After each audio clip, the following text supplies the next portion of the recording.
మరణానికి దమ్ముందా, సమాధికి దమ్ముందా, పాతాళానికి దమ్ముందా, బండరాయికి దమ్ముందా, పిలాతు పెట్టిన సంఖ్యలకి దమ్ముందా, పెట్టిన బెటాలనికి దమ్ముందా? ఎవరికి లేదో. కన్నీరుగా ప్రార్థన చేసి నీకుంది. కొడితే మంచి కొట్ట. అది ఎప్పుడో కాదు ఈ పగలే, అది ఎప్పుడో కాదు ఈ గుడికే. నిన్ను దాటిపోకూడదు ఆయన. నీ మధ్యలో ఉన్నాడా లేదా, దిగి వచ్చాడా లేదా, సంచరిస్తున్నాడా లేదా, నీ గుండెల్లోకి చూస్తున్నాడా లేదా, నీ భయము తెలీదా, నీ దుఃఖము తెలీదా, నీ వేదన తెలీదా? ప్రేమ కలిగిన దేవుడు నిన్ను దాటిపోతాడా? నీ మౌనమే నీకు నష్టం చేస్తుంది. నువ్వు నోరు తెరవకి నీ బతికిలా తగలబడింది. నువ్వు అడగకే పొందుకోవట్లేదు రా బాబు అని యాకోబు అపోస్తలుడు గోలబెట్టి చెప్పాడు. నువ్వు అడిగితే ఏమన్నా నేను, నువ్వెందుకో సైలెంట్ అయిపోయావు. సేవ అలాగే తెచ్చింది, కుటుంబం అలాగే తెచ్చింది, నీ ఆరోగ్యం అలాగే తెచ్చింది, నీ అంతరంగం అలా తెచ్చింది. అయినా నీకెందుకో దుఃఖం రాట్లా, నీకెందుకో నోరు పెరగట్లా. ఇన్ని సంవత్సరాలను ఒక మంచి అభిషేకం పొందలా, ఒక వరాన్ని పొందలా, ఒక కృప పొందలా, ఒక సాక్ష్యం పొందలా. ఎట్ట పడుకుంటున్నావయ్యా? దాటిపోతున్నాడు రా బాబు. ఏడో విరుగగొట్టుటకును, నశింప చేయుటకును, పడద్రోయుటకును, కట్టుటకును, నాటుటకును నేను ఈ దినమున జనముల మీదను రాజ్యముల మీదను నిన్ను నియమించి ఉన్నాను. ప్రేమ కలిగిన మా మహాపరిశుద్ధ తండ్రి, మహోన్నతమైన మా దైవమా, ప్రాణాత్మ దేహములతో మీకు లొంగిపోతున్న అల్పదాసును అంగీకరించి అగ్నితో కాల్చి పుటము వేసి పరిశుద్ధపరిచి నీతిగల నీ మాట తేటగా వినిపించి మీ శైలిలో మీ స్థాయిలో మీరు కార్యములు చేయుటకు మీరు ఉపయోగించుకున్న పాత్రగా దీన్ని మార్చమని ప్రాధేయపడుతున్నాను. పరిశుద్ధాత్మ దేవుడా, హల్లెలూయా. ప్రభునందు మిక్కిలి ప్రియమైన దేవుని సేవకులారా, సహోదరులారా, తన వయస్సుకు శక్తికి మించిన భీకరమైన సేవను దేవుడు ఇర్మియా ప్రవక్తకు అప్పగించాడు. తన సామర్థ్యానికి మించిన పని కొరకు ఇర్మియా ప్రవక్తను దేవుడు ఎన్నుకున్నాడు. దేవుడు ఎంపిక చేసుకోవడమే కాదు, అతనిని జనముల మీద ఒక రాజుగా, ప్రవక్తగా నియమించేశాడు. I have selected you and I am appointing you on the nations అని మాట్లాడేశాడు. It is God's sovereign declaration to a simple man and a boy, in the words of Jeremiah, to be the prophet and the leader on nations, even on kings. రాజుల మీద, రాజ్యముల మీద, జనముల మీద ప్రవక్తగా నిలుచుటకు, వాడబడుటకు ఇది సార్వభౌమాధికారి అయిన దేవుని యొక్క ఆజ్ఞ మరియు నియామకంగా ప్రకటించేశాడు. దాన్ని ఎవడు ప్రశ్నించలేడు, ఎవడు మార్చలేడు, ఎవడు కాదనలేడు. ఇర్మియా, నిన్ను జనముల మీద నియమించాను, నేను ప్రవక్తగా ఏర్పాటు చేశాను. అయ్యా, ప్రవక్తగా అంటే నాకేదన్నా కనబడితే, వినబడితే యెహోవా సెలవిచ్చున్నదేమనగా అని చెప్పాలి, అంతే కదా? కాదు నాన్న. పెళ్ళగించుటకును, విరగొట్టకును, పడగొట్టకును, నాటుటకును, కట్టుటకు నిన్ను ప్రవక్తగా నియమిస్తున్నాను. చేతులెత్తి స్తోత్రం చెప్పండి. This is the mission, this is the commission, this is the office of a prophet. ఒక విశ్వాసి ప్రవచన వరమును పొందుకొనుటకును, ఒక వ్యక్తి ప్రవక్తగా దేవుని చేతులు ఉంటకును చాలా తేడా ఉంది. ప్రవచన వరమును పొందుకున్న వాళ్ళంతా ప్రవక్తలు కాదు బిడ్డలారా. నానా విధములైన కృపా వరములలో ఒక విశేషమైన వరము కృపావరము, ప్రవచన వరం. సంఘమునకు క్షేమాభివృద్ధి, హెచ్చరిక కలుగునట్టుకు, సంఘ బిడ్డలలో ఆత్మ పొందిన వారిలో ఎవరికైనా దేవుడు తన కృపను బట్టి అవకాశమును, వరమును అనుగ్రహించి ఆ కార్యమును జరిగిస్తాడు, జరిగిస్తూనే ఉన్నాడు. అయితే ఒక వ్యక్తి సంపూర్ణ కాల సేవకుడిగా సార్వత్రిక సంఘములో 5-fold మినిస్ట్రీలో ప్రవక్తగా ఈ చూపుడు వేలును చూపెట్టి లోపమును ఎత్తి చెప్పగలిగిన వాడుగా,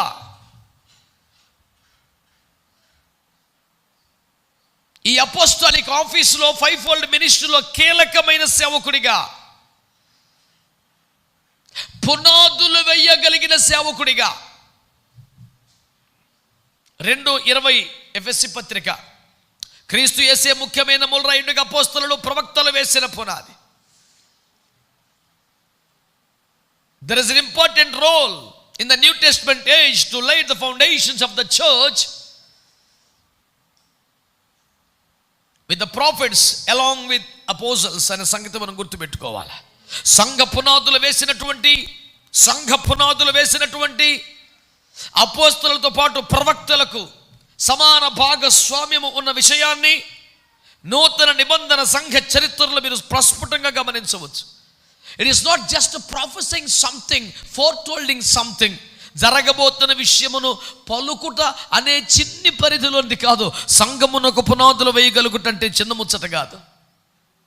అందుకనే ఇర్మియాతో మాట్లాడుతూ ప్రభు ఏం చెప్తున్నాడు? కూడా పెళ్ళగించుటకును, విర్రగొట్టకును, పడగొట్టకును, నాశనము చేయుటకును, కట్టుటకును, నాటుటకును జనముల మీద నేను నిన్ను ప్రవక్తగా నియమించాలని ప్రభు మాట్లాడుతున్న మాటగా ఈ స్తోత్రం చెల్లిద్దాం గట్టిగా. హల్లెలూయా. అందరు చెప్పండి హల్లెలూయా, హల్లెలూయా. నా వెనకాల ఈ మాటలు చెప్పండి. నేను బాలుడను, అనుభవము లేదు, జ్ఞానము లేదు, సామర్థ్యము లేదు, ఏమీ లేదు. అయినను దేవుడు నన్ను కోరుకున్నాడు, దేవుడు నన్ను ఏర్పాటు చేసుకున్నాడు, జనముల మీద ప్రవక్తగా నియమించాడు. గట్టిగా చప్పట్లు కొడుతూ ప్రభుని కనపరచండి. It is God's sovereign authority, it is God's high call. ఇది దేవుని సర్వోన్నతమైనటువంటి నిర్ణయం అండి. ఆయనను ప్రశ్నించగలవారెవరు? ఆయనకి ఆలోచన చెప్పవాడెవడు? ఆయన ప్రశ్నించేవాడెవడు? ఇంత హోప్లెస్ ఫెలోని ఎందుకు పెట్టావా ఈ పోస్ట్లో ఆయన ఎవరిని అడగగలుగుతారా? రాజబాబయ్య గారు రాసిన పాట ఇంత నాకు పిచ్చి ప్రేమ. ఆ ఒక్క మాటతో ఎన్ని రోజులు ఏడ్చుంటానో తెలియదు. నన్నెందుకు ప్రేమించినావో అడిగి అడిగి అడిగి అలిసిపోయా, నువ్వు చెప్పట్లా, నిన్ను అడిగేవారు లేననే కదా అన్నాడు. అసలు ఎన్ని అవార్డులు ఇచ్చినా తక్కువే, కాలి గోటికి సరిపో. ఏంటంటే దైవజనుడి మనస్సు దేవునితో ఎంత పెనవేయబడితే అతని హృదయావజాలం ఏ పరాకాష్ఠ స్థాయికి వెళితే అలాంటి మాటలు పుడతాయి. ఇలాంటి పనికి మనల్ని ఎందుకు ప్రేమించావని నిన్ను అడిగే వాళ్ళు ఒకరు ఉండుంటే నన్ను ప్రేమించడానికి ఛాన్స్ ఉండేది కాదు. ఒప్పుకోరు. నీకన్నా పైన ఎవరు లేక నీకు ఇష్టమైన నువ్వు చేసే సర్వశక్తి నీకు ఉంది కనుక నాలాంటి ఒక వేస్ట్ ఫెలోని ప్రేమించామని ఆయన పాడుతుంటే ఎన్ని సంవత్సరాలైనా అమ్మ బాబోయ్, దైవజనులండి వారు మన కొరకు వరములు, ఇజ్రాయేలుకు భూషణ కిరీటములు వంటి వారు. వారిని తలుచుకొని నేను ఎంతగా దేవుని స్తుతిస్తాను. చాలాసార్లు నా ప్రసంగాల్లో చెబుతూనే ఉంటాను ఈ మాటలు. నేను ఏ దైవజనుని ఘనపరచడానికైనా నేను వెనుకాడను. ఏ దైవజనుని వ్యక్తిగతంగా ఎప్పుడు విమర్శించను. ఏ అబద్ధ బోధన ఖండించుకుని విమర్శించకుండా వదలను.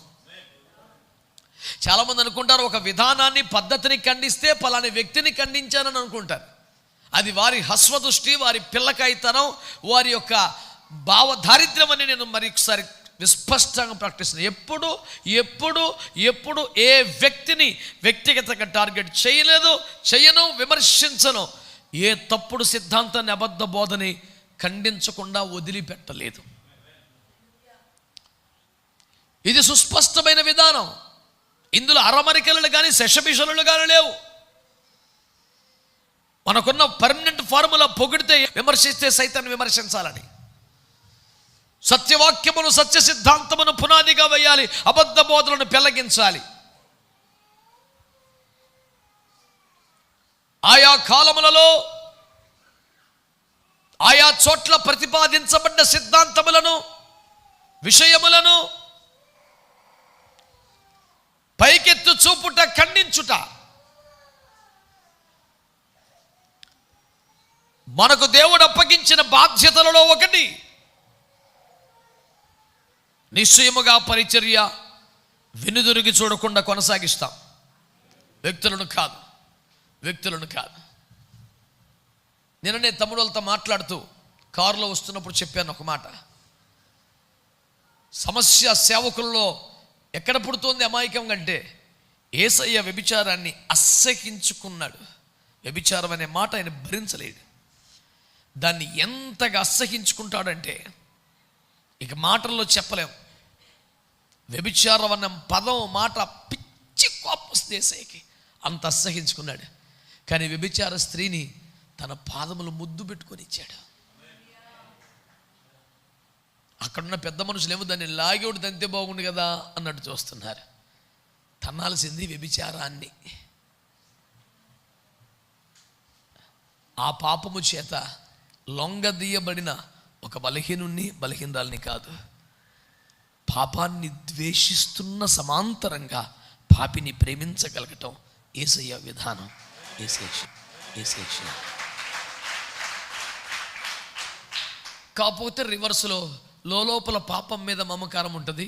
పాపం చేసిన వారిని మాత్రం విపరీతంగా ద్వేషించడం, ఉగ్రత కుమ్మరించేయటం, తామేదో పరిశుద్ధులమన్న ప్రదర్శనకు పనికొచ్చే పనికి మాలిన ప్రయత్నం.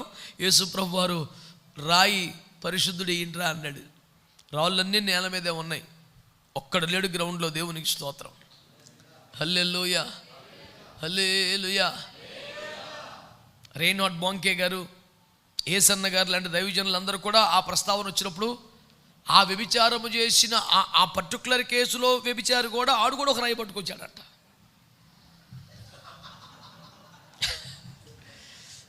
అది దరిద్రంలో పరాకాష్ట అంటే. ఈ సమాజం అంత నీచమైంది. ఏ కాలంలోనైనా, ఏ కాలమైనా అంతే. టిఎల్ ఆస్బోర్న్ అని ఒక గొప్ప దైవజనుడు ఒక పుస్తకంలో ఒక మాట రాస్తే ఒక 15 సంవత్సరాల క్రితం నేను చదివాను. ఆయన తన సేవానుభవాన్ని గురించి రాస్తూ, మేము ఏషియన్ కంట్రీస్లో దాదాపు సేవ చేసాం, యూరోప్ కంట్రీస్లో విపరీతంగా సేవ చేసాం అంటూ ప్రపంచపు నలుమూలలో వారు చేసిన సేవానుభవాలను ప్రస్తావిస్తూ చెబుతూ we came to know the common factor, east, west, south, north. We came to the one single common factor that people are same, all are sinners అన్నాడు సింపుల్గా. ప్రపంచ నలుమూలలో అందరినీ పరిశీలన చేశాం. ఇక్కడి ప్రజలు, భావాలు, సంస్కృతులు అక్కడి వేరు అని మాట్లాడుతున్నాం. కానీ మేము తెలుసుకున్న సత్యం అందరూ ఒకటే, ఎవరైనా పాపులే. అందరి మనసుల్లో, ఆలోచనలో, బుద్ధుల్లో ఏ దేశంకి వెళ్ళిన ఒక రకంగానే ఉన్నారని చెప్పాడు ఆయన. ఎవడు కాదనలేని నగ్న సత్యం, చేదు నిజం. సొదొమ గొమొర్రా ప్రజలు ఎట్లా పాపం చేశారో దానికంటే ముందు 6లో కూడా, ఆదికాండం 6లో కూడా, నోవహు దినముల్లో కూడా అంతే చెడిపోయింది కాదా? యోనా కాలంలో అంతే కడుపు మండిపోలేదా దేవునికి? ఇప్పుడు అంతకన్నా దరిద్రంగా తగలబడలేదా? ఇప్పుడు కూడా మరీ బరి తెగించిన పాపిష్టి సమాన్ని పోల్చాల్సి వస్తే క్రీస్తు పూర్వం 1000 సంవత్సరాల క్రితం సొదొమతోనూ పోల్చాల్సిన పరిస్థితి. అది పరాకాష్ట పాపం అన్నమాట. ఇప్పుడు బహుగా చెడిపోయింది కాలం అంటున్నాం. ఇంత చెడిపోయిన కాలాన్ని ఎప్పుడు పోల్చాలంటే 3000 సంవత్సరాల క్రితం కాలంతో పోల్చాలి. ఎప్పుడు బాగుందిరా నాయన? పడిపోతున్న మానవ జీవన ప్రమాణాలు ప్రతి తరములో దేవునికి వేదనను కలిగిస్తూ ఉండగా, దేవుని మహాకృపను బట్టి ఈ భూమి మీద నోవహు ఒక్కడే నీతిమంతుడిగా ఉన్నాడు అని కనుగొనిన దేవుడు ఆ ఒక్కడి ద్వారా భూమి మీద తన ప్రణాళికను కొనసాగించుకున్నాడు. మిగతా వాళ్ళని చంపేసిన సంగతి మీకు జ్ఞాపకం ఉన్నదా? నేను అంటున్నాను, మొత్తం ప్రపంచంలో, మొత్తం మానవ జాతిలో ఏ ఒక్కడు తనతో నడిచేవాడు, తనపై ఆనుకునేవాడు, తన కృప కలిగిన వాడు ఉన్న వాడిని బట్టి తన ప్రణాళికను కొనసాగించుకొనగలిగిన దేవుడు మన మధ్యలో ఉండగా, ఇంతమంది దేవుని చిత్తమునకు అప్పగించుకొనగలిగితే ఈ దేశం నాశనమయ్యే ఛాన్సే లేదు. ఛాన్సే లేదు.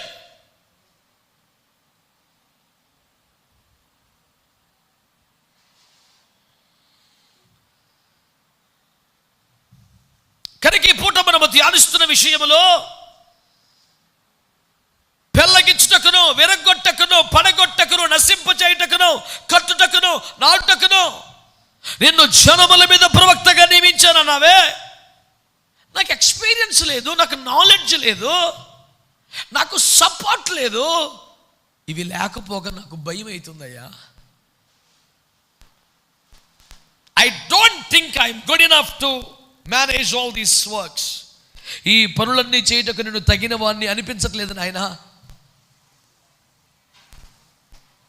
అనుభవం లేదు, జ్ఞానం లేదు, భయం ఉంది. అప్పుడు ప్రభు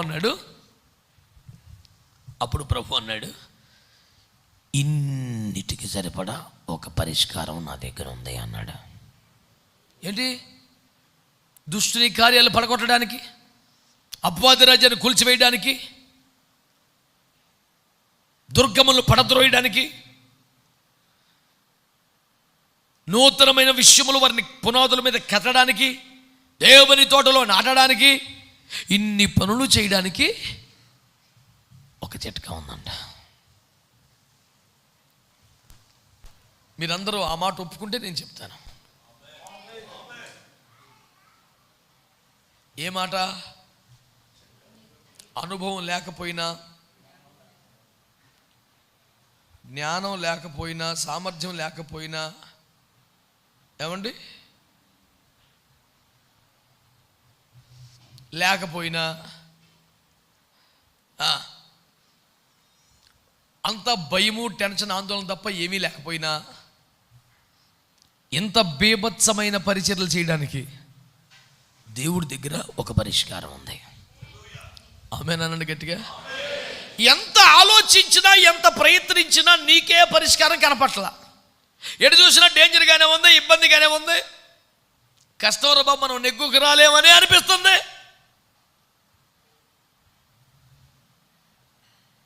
నేను బాలున్నయ్యా, నా వల్ల కాదయ్యా. ఓ చిన్న సంఘమునే హ్యాండిల్ చేయలేను, నన్ను జనముల మీద నియమించానంటావు నువ్వు.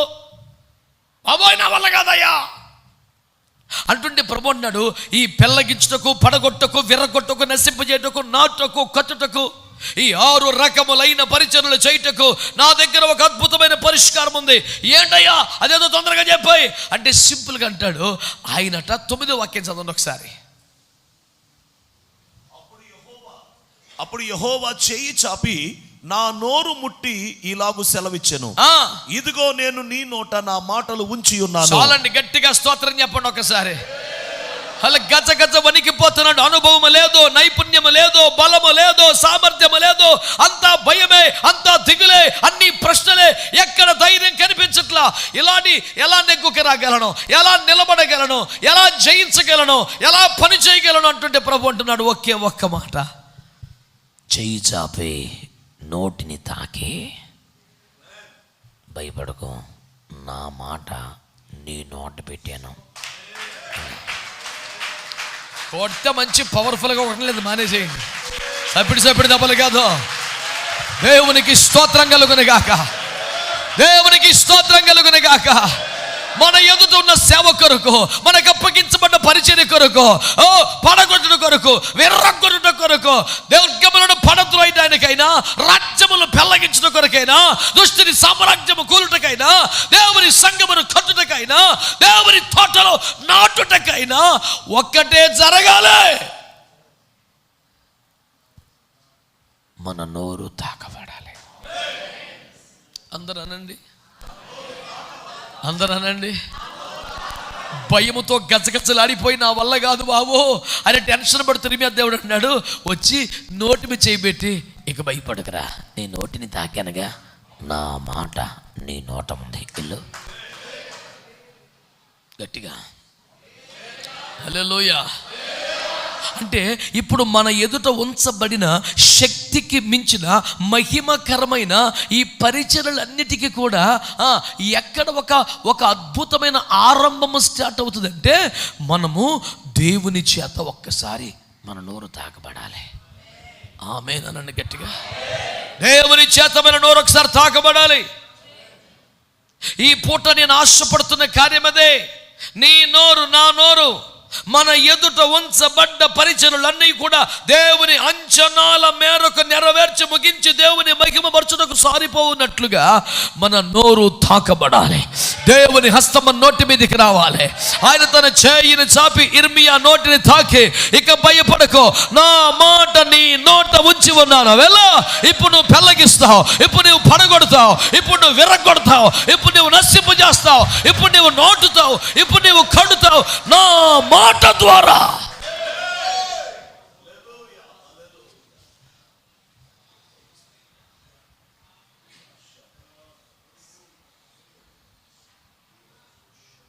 వాక్చాతుర్యాన్ని బట్టి, అనుభవాన్ని బట్టి, చదువును బట్టి, కని విన్న సంగతులను బట్టి, చదువుకుంటూ ఉండగా నీకు వచ్చిన అవగాహనను బట్టి నువ్వు మాట్లాడుతూ వస్తే అది ఎంత బలమో ఎంత ఫలమో ఇన్నేండ్ల మన సేవానుభవం అర్థమైపోలా. లేకపోతే ఇన్ని సంవత్సరాలు మనం ఎంతగా కష్టపడ్డందుకు వచ్చిన ఫలం ఇదేనా? ఇన్నేండ్ల మన త్యాగానికి, మన ప్రయాసకు రావాల్సిన ఫలం ఇదేనా?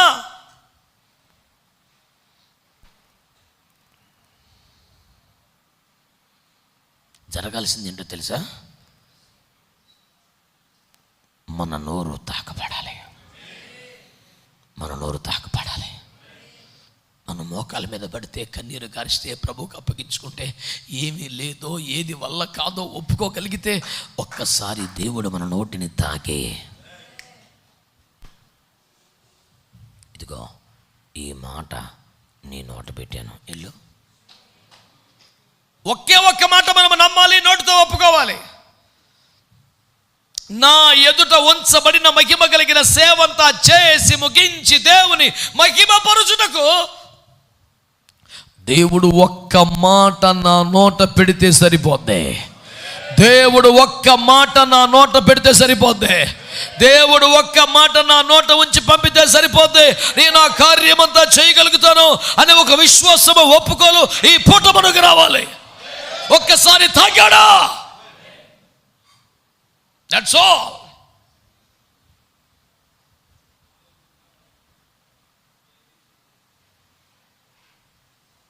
ఇంత కలవరంతో, ఇన్ని ప్రశ్నలతో, ఇంత టెన్షన్తో ఉన్న ఇర్మియాను పట్టుకొని చేయి చాపి తన నోటిని తాకి, ఇంక భయం లేదు లేదు, నా మాట నీ నోట పెట్టాను. నేను అంటున్నాను, దేవుడు ఒక స్పష్టమైన మాట చెబితే, మన నోట ఒక మాట ఉంచితే ధైర్యంగా ఎంత వైరుకైనా వెళ్ళచ్చు. అది లేకపోతే కొంత కూడా కదలకూడదు,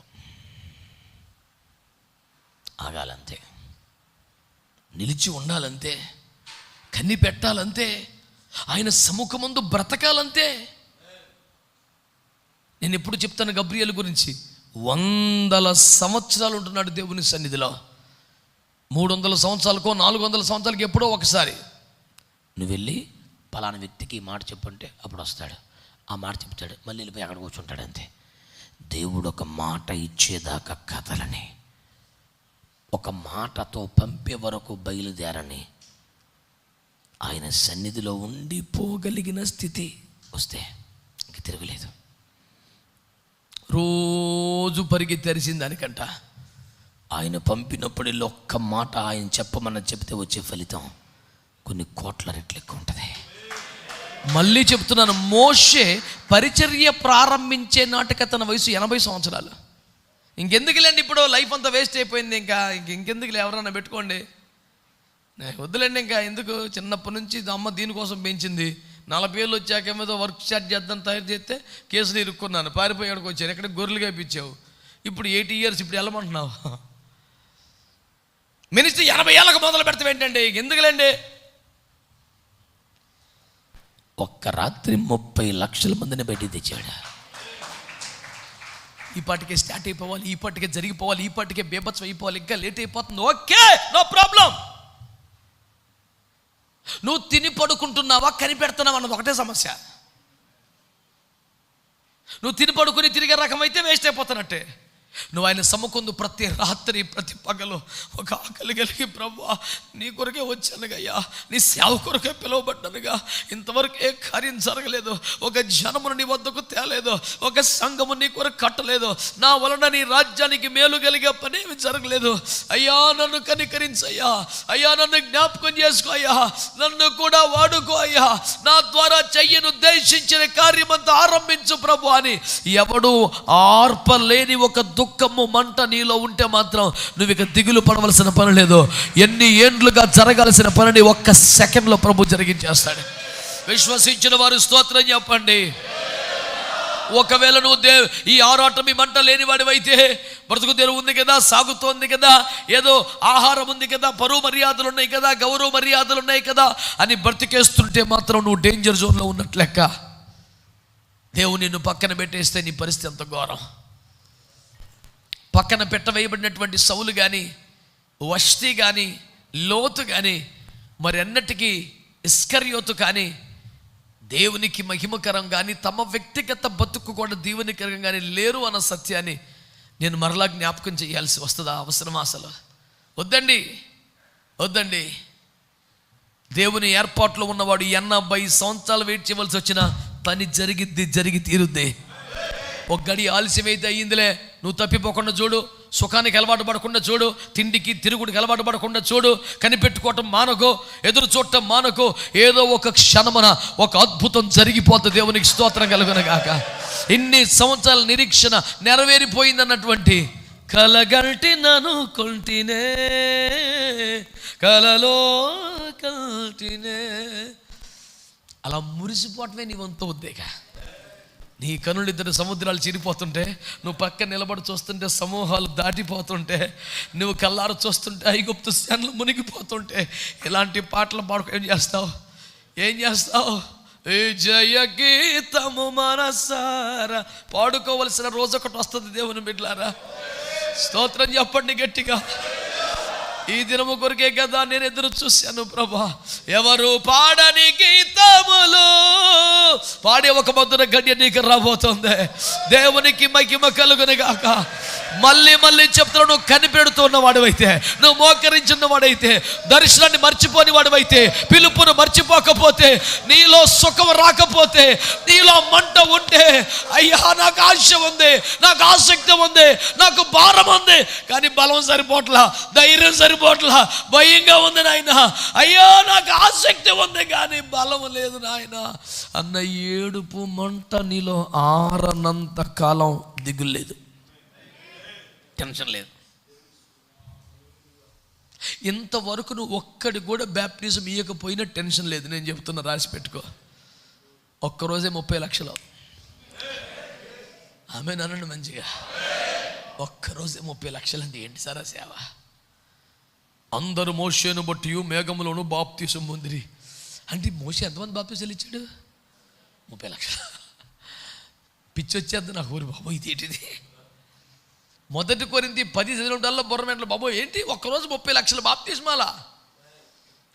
ప్రపంచంలోని సర్వలోక దైవజనులందరూ ఏకమైతే కూడా రికార్డు బద్దలు కొట్టలేరని అనిపిస్తుంది. దేవునికి స్తోత్రం. అయ్యా స్తోత్రం చెప్పండి. నేను అంటున్నాను, గొర్రెలు కాస్తున్నప్పుడు గొర్రెల్లో సంతోషించిన వాడికి ఏదో జీవన పద్ధతి దొరికిందిలే అని. అవునా? ఇద్దరు ఇంట్లో ఉన్నప్పుడు ఫోన్లే అక్కడ బారిపోయించిన ఇక్కడ మంచి షెల్టర్ దొరికిందిలే అన్న సంబరం లేదు. ప్రాణం మీదకి వస్తుంది అనుకుంటే భార్య దొరికిందనే సంబరం లేదు. అన్నీ నామకార్థమే. గుండెల నిండా మంట మాత్రం ఒకటే, నా ప్రజలు విమోచించాలి. ఉగ్గు పాలతో పెంచబడ్డ సత్యం. ఆ ఒక్క దానికోసం ప్యాలెస్ వదిలేసుకున్నాను, సుఖాలు వదిలేసుకున్నాను. నువ్వు రోజు స్నానం చేస్తున్నావు, తింటున్నావు, పడుకుంటున్నావు, లేస్తున్నావు, ఇవన్నీ మామూలే. దాన్ని దేన్ని తప్పుపట్టడం లేదు. సాధారణ జీవితం వల్ల ఉన్న నీ మనస్సు దేనికోసం పరితపిస్తోంది? నీ హృదయంలో ఎవడు ఆర్పలేని బడబాగ్ని ఎందుకు మండుతోంది? నువ్వు పడుకున్నా నీ మనసులో ఒక వెలితి దేన్ని తినేస్తుంది? అది ఖచ్చితంగా దేవుని ప్రణాళికలో వాడబడటమే కనుకైతే, దేవుని చిత్తములో అమర్చబడటమే గనకైతే, దేవుని చేతి పనిపుట్టుగా మారటమే గనకైతే, నేను చెప్తున్నాను, నువ్వు భయపడనక్కర్లేదు. ఒక్క క్షణంలో ఇన్ని సంవత్సరాల లోటు. అరే ప్రభుత్వమే ఎరియర్స్ అన్ని ఒకరోజు ఇచ్చే మూమెంట్ ఉంటే దేవునికి స్తోత్రం చెప్పరే. 5 సంవత్సరాలు 10 సంవత్సరాలు ఎరియర్స్ ఒక్కసారి పడితే ఎంప్లాయీ ముఖం తెలిగిపోద్ది, దేశ రక్త విజయం. దానికన్నా 1 కోటి రెట్లు సూర్యకాంతి తేజముతో నువ్వు ప్రకాశింపజేసేలాగా దేవుడు చేయగలుగుతాడు. హల్లెలూయా చెప్పండి గట్టిగా, హల్లెలూయా. మా పితరుల దినములు మొదలుకొని వింటూ వచ్చిన కార్యములు యెహోవా మాకు కలుగజేయగా మా కన్నులు ఆశ్చర్యముతో నిండిపోయాయి, ఆనందంతో నిండిపోయింది, మా నోరు నవ్వుతో నిండిపోయింది, కలగన్నట్టుగా ఉంది. 126వ కీర్తన మనకు నెరవేరదనుకున్నారా? మన నోటి నిండా నవ్వు ఇప్పుడు లేదు, ఎన్నో సంవత్సరాలుగా లేదు. దుఃఖమే, నిందే, అవమానమే, శ్రమే, పోరాటమే, బలహీనతమే, పడి లేవడమే బతుకు. వన్ డే విల్ కమ్, నోటి నిండా నవ్వు ఉంటుందట. సంతోషంతో పనులు మోసుకొస్తున్నావా, అదోని వస్తుంది. నీ భుజములు ఎందుకు బలంగా ఉండాలి తెలుసా? నువ్వు సంతోషంగా పనులు మోసుకొని రావాలి. గట్టిగా అని చెప్పండి. నాన్న, నీ కొరకు నియమించబడ్డ పంట ఎటు పోదు నాన్న, నీ కొరకు నియమించబడ్డ పంట ఎటు పోదు నాన్న. టెన్షన్ పడొద్దు, వ్యర్థ ప్రయత్నాలు చెయ్యొద్దు, మానవ ప్రయత్నాలు చెయ్యొద్దు. నీ బాధో కష్టం ఏదుంటుంది ఆయనకి చెప్పుకో. అయ్యా నేను బాగున్నాయ్యా, నాకు బలం సరిపోవట్లేదు అయ్యా, చాలాసార్లు తీర్మానం చేసుకున్నాను కానీ పడిపోతున్నాను అయ్యా, ప్రార్థన జీవితంలో ఫెయిల్ అయిపోతున్నాను అయ్యా. నేను ఆ మధ్య ఒక కవిత రాశాను, అది రెడీగా నా దగ్గర లేదు, మొత్తం గుర్తులేదు, కానీ అది ఉంటే బాగుండేది. అందులో ఏమన్నానంటే, నాలో లోపములు ఉన్న మాట నిజమే, కానీ నిన్ను ప్రేమించే విషయంలో మాత్రం నేను అందరికంటే ముందే ఉన్నాను. నేను అనుకున్న గమ్యానికి చేరలేదన్న మాట నిజమే, కానీ ప్రయత్నం మాత్రం ఒక్కరోజు కూడా ఆపలేదు. నీ అంచనాలకు చేరలేదన్న మాట నిజమే, కానీ గురి పెట్టుకునే ప్రయాసపడుతున్నాను. ఇలాంటి 1 కిలోమీటర్ రాశాను నేను. నిజం బిడ్డలారా, మీ అందరి కొరకు ప్రభు నాకు ఆ మాటలు ఇచ్చాడని నేను నమ్ముతున్నాను. మీ అందరి కొరకు ప్రభు నాకు ఆ మాట ఇచ్చాడని నమ్ముతున్నాను. నేను బాలున్నయ్యా, నా వల్ల కాదయ్యా, ఏకంగా అంత పెద్ద మినిస్ట్రీ అప్పగించే బాబు, నా వల్ల కాదు బాబు. ఒక్కసారి నోటిని తాకి ఎలా, ఇంత సింపుల్ ఆ మినిస్ట్రీ. అవును, కానీ ఆయన తాకటం అంత సింపుల్ కాదు. తాకితే సింపులే, ఆయన తాకడం అంత సింపుల్ కాదు. దాటిపోవచ్చున్న దేవుడు ఆకడం అంత సింపుల్ కాదు. నిలిచి నిన్ను పిలవడం అంత సింపుల్ కాదు. నిన్ను తాకడం అంత సింపుల్ కాదు. దాని కొరకే నువ్వు రోడ్డు పక్కన గుడ్డోళ్ళలాగా, ఇదే చివరి అవకాశం లాగా, ఎవడో అరిచినా పట్టించుకోనంతగా, ఎవడు ఊరుకోబెట్టిన ఆగనంతగా ఒక మానని రోదన నీలో నుంచి ప్రభు సముఖానికి వస్తూనే ఉండాలి. వెళ్ళిపోయే వాళ్ళు వెళ్ళిపోతున్నారు, నడిచే వాళ్ళు నడుస్తున్నారు, తినేవాళ్ళు తింటున్నారు, ఎగతాళి చేసేవాళ్ళు ఎగతాళి చేస్తున్నారు, తిట్టేవాళ్ళు తిడుతున్నారు, ఊరుకోబెట్టేవాళ్ళు ఊరుకోబెడుతున్నారు, ఆయన వస్త్రపు చెంగును ముట్టుకునే వాళ్ళు ముట్టుకున్నారు. ఎవడి ఏడుపాడిది, ఎవడి పన్నాడిది. ఇతను ఏడిపోతుంది. నీ చుట్టూ ప్రపంచం ఏమైపోతున్నా, నీ చుట్టూ జనం ఏమంటున్నా, ఏమైపోతున్నా, ఈ మాట నీలో ఉంటే ఏది దాటిపోని దేవుడా, నా కనికర సంపన్నుడా, నిత్యము విడనాడవు నీవు, తప్పక దీవిల్తూ. కీర్తనల గ్రంథంలో మాట చదివినప్పుడు, ప్రభువా నువ్వు నిత్యము మమ్మల్ని విడనాడుదువా, మన బొత్తిగా దిగనాడుదువా, లేదు నువ్వు మరలా మమ్మల్ని దర్శించేదవా అన్న మాట చదువుకున్నప్పుడు ప్రభు నాలో ఆ పాటను పుట్టించారు. దైవజనులు యేసన్న గారి మీద ఉన్న అపార గౌరవంతో ఆ పాటనే పాడుతూ ఆశ్చర్యకరమైన ప్రేమను ఆరాధిస్తూ అలాగే ఈ 2-3 చరణాలు పాడుకున్నాను నేను. ఆ పాటను గౌరవిస్తూ ఘనపరుస్తూ దాన్ని ఏమి కదపకుండా దాని వెనకాల అంటే ఏసన్న గారి పాట ఒక పెద్ద రైలు, ఒక 20 బోగీల రైలు అనుకుంటే, నా స్టేషన్లో ఆగినప్పుడు చిన్న బడ్డీ దాన్ని తగిలిచ్చి వెనకాల పడిపోతున్నాను అన్నమాట.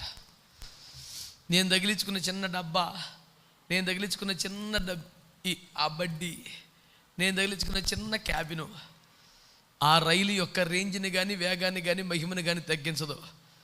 నేను కూడా సాఫీకి వెళ్ళిపోతాకు ఉపయోగపడింది అంతే. నాకు ఇంజిన్ లేదు, నాకు రాగాలు రావు, దాన్ని అంటుకొని వెనకాల పరిగెట్టిపోతున్నాను. మేము చిన్నప్పుడు సేవకు వచ్చిన కొత్తలో సైకిల్ మీద విపరీతంగా తిరిగేటప్పుడు, రోజుకు 25-30 కిలోమీటర్లు వెళ్తున్నప్పుడు ఏదైనా స్లోగా వెళుతున్న ట్రాక్టర్ కానీ లారీ కానీ కనపడితే తొక్కి దాన్ని నట్టుకునేవాడిని వెనకాల. ఇక పడిపోవటమే. నా వల్ల లారీకి ఏమీ లాసు లేదు, నేను కొంచెం స్పీడ్కి వెళ్తాను అంతే. అట్టగా పాట పట్టుకున్నాను, దాని వెనకాల పడిపోతున్నాను అంతే. దేవునికి స్తోత్రం చెప్పండి. హల్లెలూయా, హల్లెలూయా. త్రోవ ప్రక్కన వాడిని దాటిపోక దృష్టి నొసగితివే. ఆడెవడో అపోస్తులుడా, ప్రవక్త, అభిషిక్తుడా, పరిశుద్ధుడా, ప్రార్థనాపరుడా? త్రోవ ప్రక్కన వాడిని దాటిపోక దృష్టి నొసగితివే. మరి నేను ఇన్నేండ్లుగా నీ సన్నిధిలో ఏడ్చుమాను దాటిపోదువా. రేయింబవలు ప్రార్థనే మానని ఇది నా దాసులను దాటిపోదువా.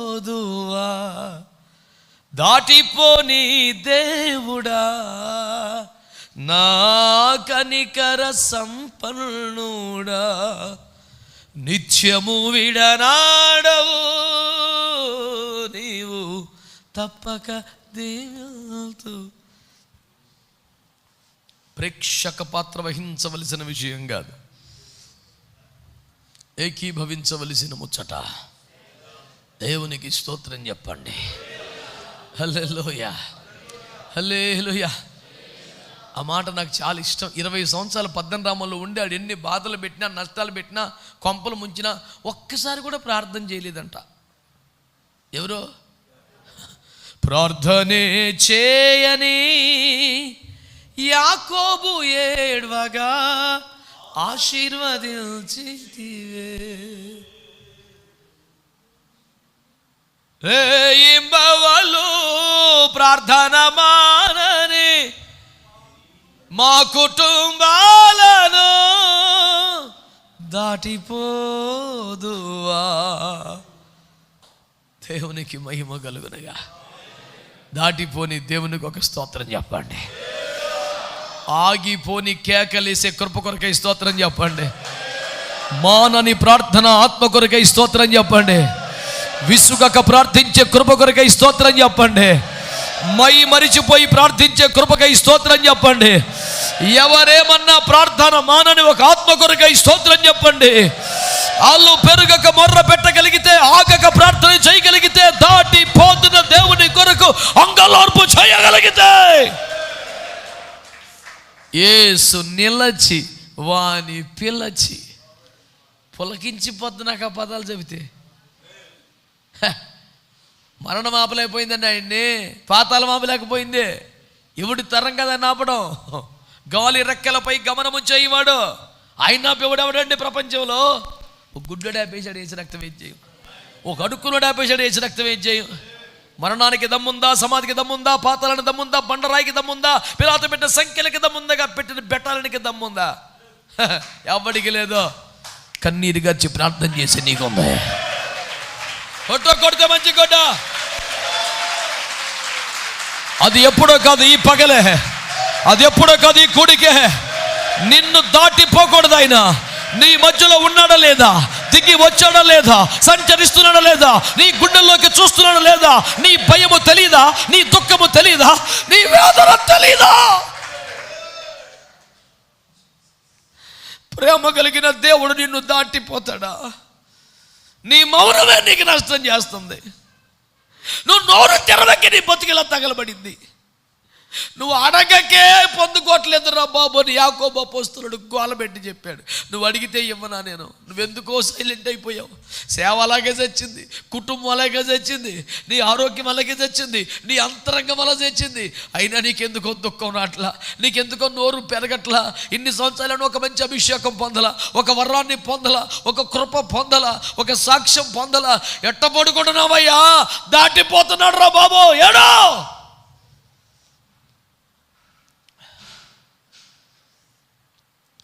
అమెరికా దేశంలో నల్లజాతి ప్రజల కోసం పోరాడిన ఒక మహానుభావుడు అబ్రహాం లింకన్.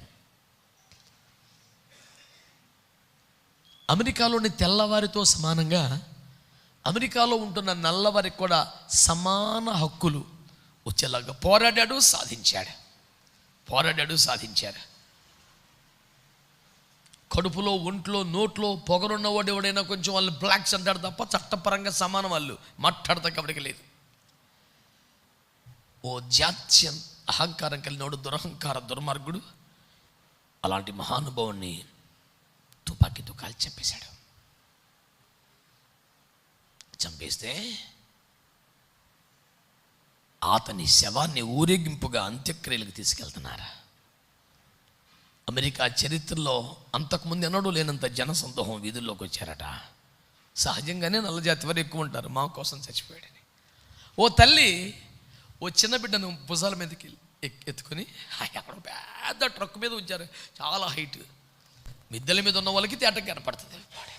రోడ్డు పక్క నుంచునే లక్షల మందిలో త్రోపులాట్లో కిక్కిరిసిపోయిన దాంట్లో ఏం చూడగలుగుతారు?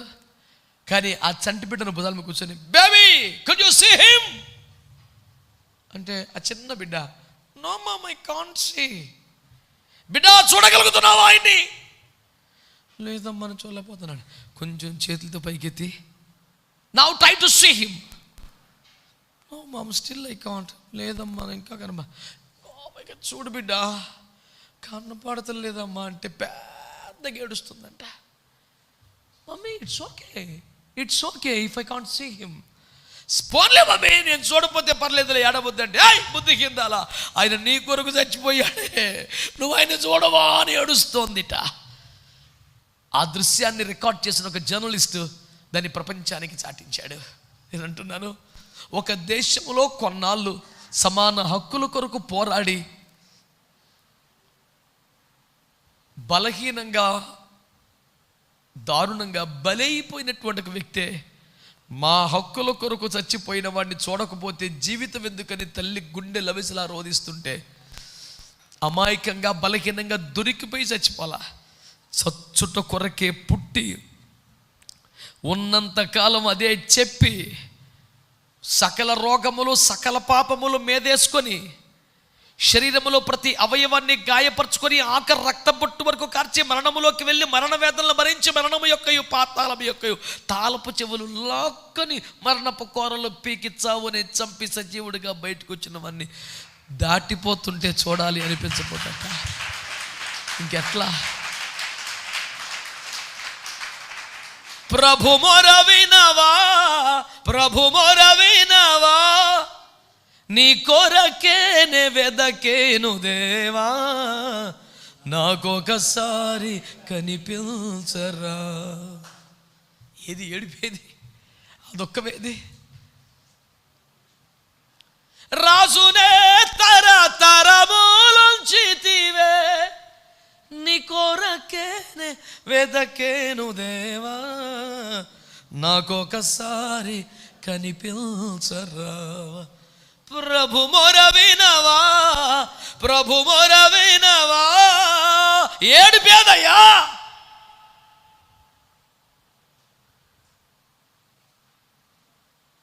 లూకాసు సువార్త 24:29 చదవక్కర్లేదు కానీ ఆయన ఎదురు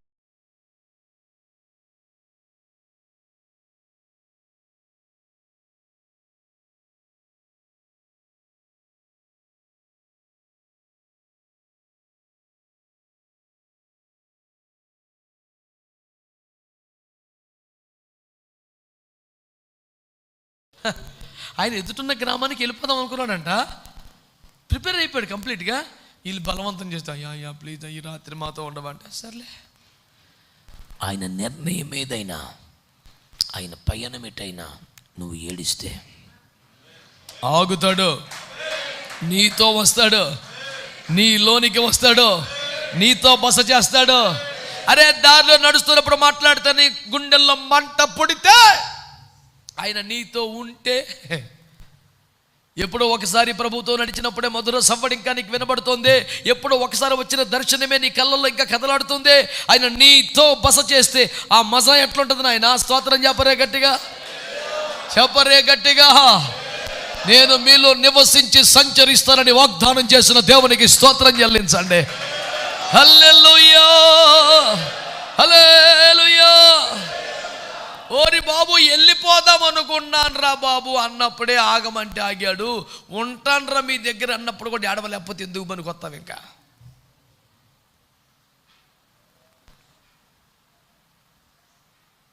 ఇట్టి మహిమకరమైన సేవ అంతా ఒక్క దాంతో జరిగింది. ఒక్కసారి తాకితే, ఒక్క మాట ఇస్తే. ఆమేన్ అనండి.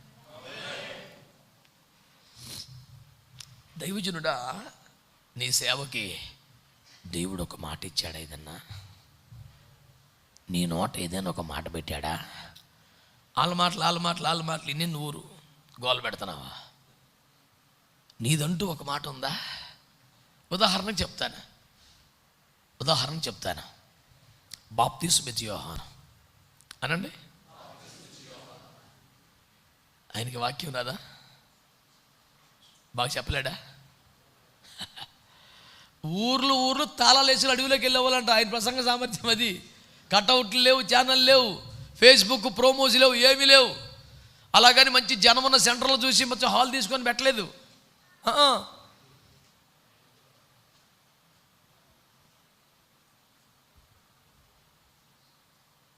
జనాలు ఫ్లో ఎక్కడ ఉంటుందో చూసుకొని ఆడబెట్టుకోలేదు.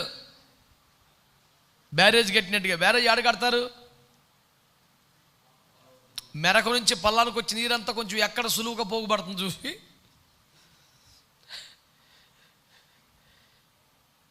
ఈ చివరికి ఆ చివరికి కట్టకుండా సింపుల్గా కడితే నీరు ఎక్కువ ఆగే చోటు చూసుకుని కట్టుకుంటారు. ఈ బ్యాచ్ అంతా అంతేగా దేవునికి స్తోత్రం.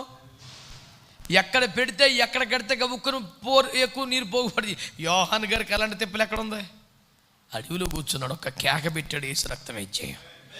చెప్పరే గట్టిగా. ఊర్లు తాళాలు పడిపోయినాయి. అరణ్యమునున్న యోహాను యొద్దకు యెహోవా వాక్యము వచ్చెను, జనములు అక్కడికి వెళ్ళి చూడారు. స్తోత్రం చెప్పరే. నీ దగ్గర ఒక మాట దేవుని వద్ద నుండి వస్తే నీకెందుకు భయం? స్తోత్రం చెప్పరే. ఆయన దగ్గరికి వాక్యం వచ్చిందంట. ఎవరు వచ్చారంట? వాక్యం వచ్చిందంట. యోహాను యొద్దకు యెహోవా వాక్యము వచ్చెను. అబ్రహాము వద్దకు యెహోవా వాక్యము వచ్చెను. మరి బాబు ఎందుకెలా చచ్చిపోతున్నావు? ఒక్క వాక్ వస్తే చాలు నీకు. ఆ మాట బ్రతికించేది గనక జనం వస్తారా? లేదు, మన ఇంటికి నలుగురు విఐపీలు వస్తే మనకి ఎట్లా ఉంటుంది తెలిసినప్పుడు? ఎవరనుకున్నాం? ఎమ్మెల్యే గారు, ఎంపీ గారు ఫోటోలు తీసి ఆడబడితే కటౌట్లు పెట్టుకోవడమే. యేసుప్రభు ఇంట్లో ఉన్నాడు, బాలాకరాజు వచ్చాడు, ఉబ్బి తబ్బిబ్బైపోతున్నాడు పిల్లం. నువ్వు లెక్కండి, యేసుప్రభు నా దగ్గర ఉన్నాడు. యేసుప్రభు అంటే ఎప్పుడు పడితే అప్పుడు వస్తుంటాలే ప్రేమగల దేవుడు, నువ్వు రావురా బాబు అని. అయ్యా నన్ను విడిచిపెట్టకయ్యా, నన్ను దాటిపోకయ్యా, నా ఇంట్లో ఉండయ్యా. ఈయన ఎట్టాగా ఉంటాడులే, నీ దండం పెడతా, నువ్వు ఉండరు, నువ్వు వెళ్ళబాకు. ఎవరు అన్నాడు? ఈ రాత్రికి నిలిచి ఉండము, యెహోవా ఏమి సెలవిచ్చునో రేపు చెప్తాను, వెళ్ళక రాయ్ ఐగరికి రూమ్ ఇవ్వు, భోజనం పెట్టు. ఈడు పరిచర్లన్నీ ఎవరికే? బాలాకే. ఆడు బంగారం ఇస్తానంట. బంగారం మండిపోను. యేసయ్య ఎవరు మరి? ఈ ప్రపంచంలో ఉన్న బంగారం, ఈ ప్రపంచంలో ఉన్న వెండి, ఈ ప్రపంచంలో ఉన్న ప్లాటినం, ఈ ప్రపంచంలో ఉన్న వజ్రాలు, ముత్యాలు, నన్ను మధ్యాహ్నం, ఇవన్నీ కలిపితే కూడా ఆయన సమానమా? స్తోత్రం చెప్పరే. సరిరారెవరు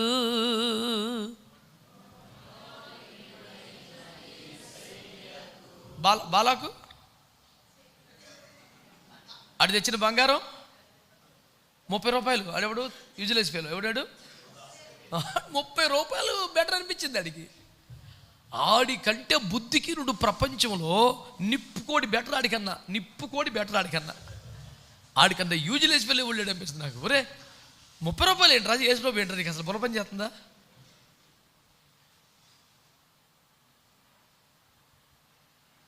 కనీసం పరిస్థితితో హృదయము పరలోక ప్రత్యక్షత ఏమీ లేకపోయినా కనీసం ఒక 300 కోట్లను అడగాలి కదరా. చీపులో దరిద్రానికి హీనపక్షం అట్లీస్ట్ 30 రూపాయలు ఇస్తే అది చేసుకో. సరిపోల్చగలనా ఆయన రేంజ్ అది. ఈడ్చి పనికి 30 రూపాయలు ఏంటారు? నాకు అర్థం అవుతుంది. మెంటలు వచ్చేద్ది అసలు.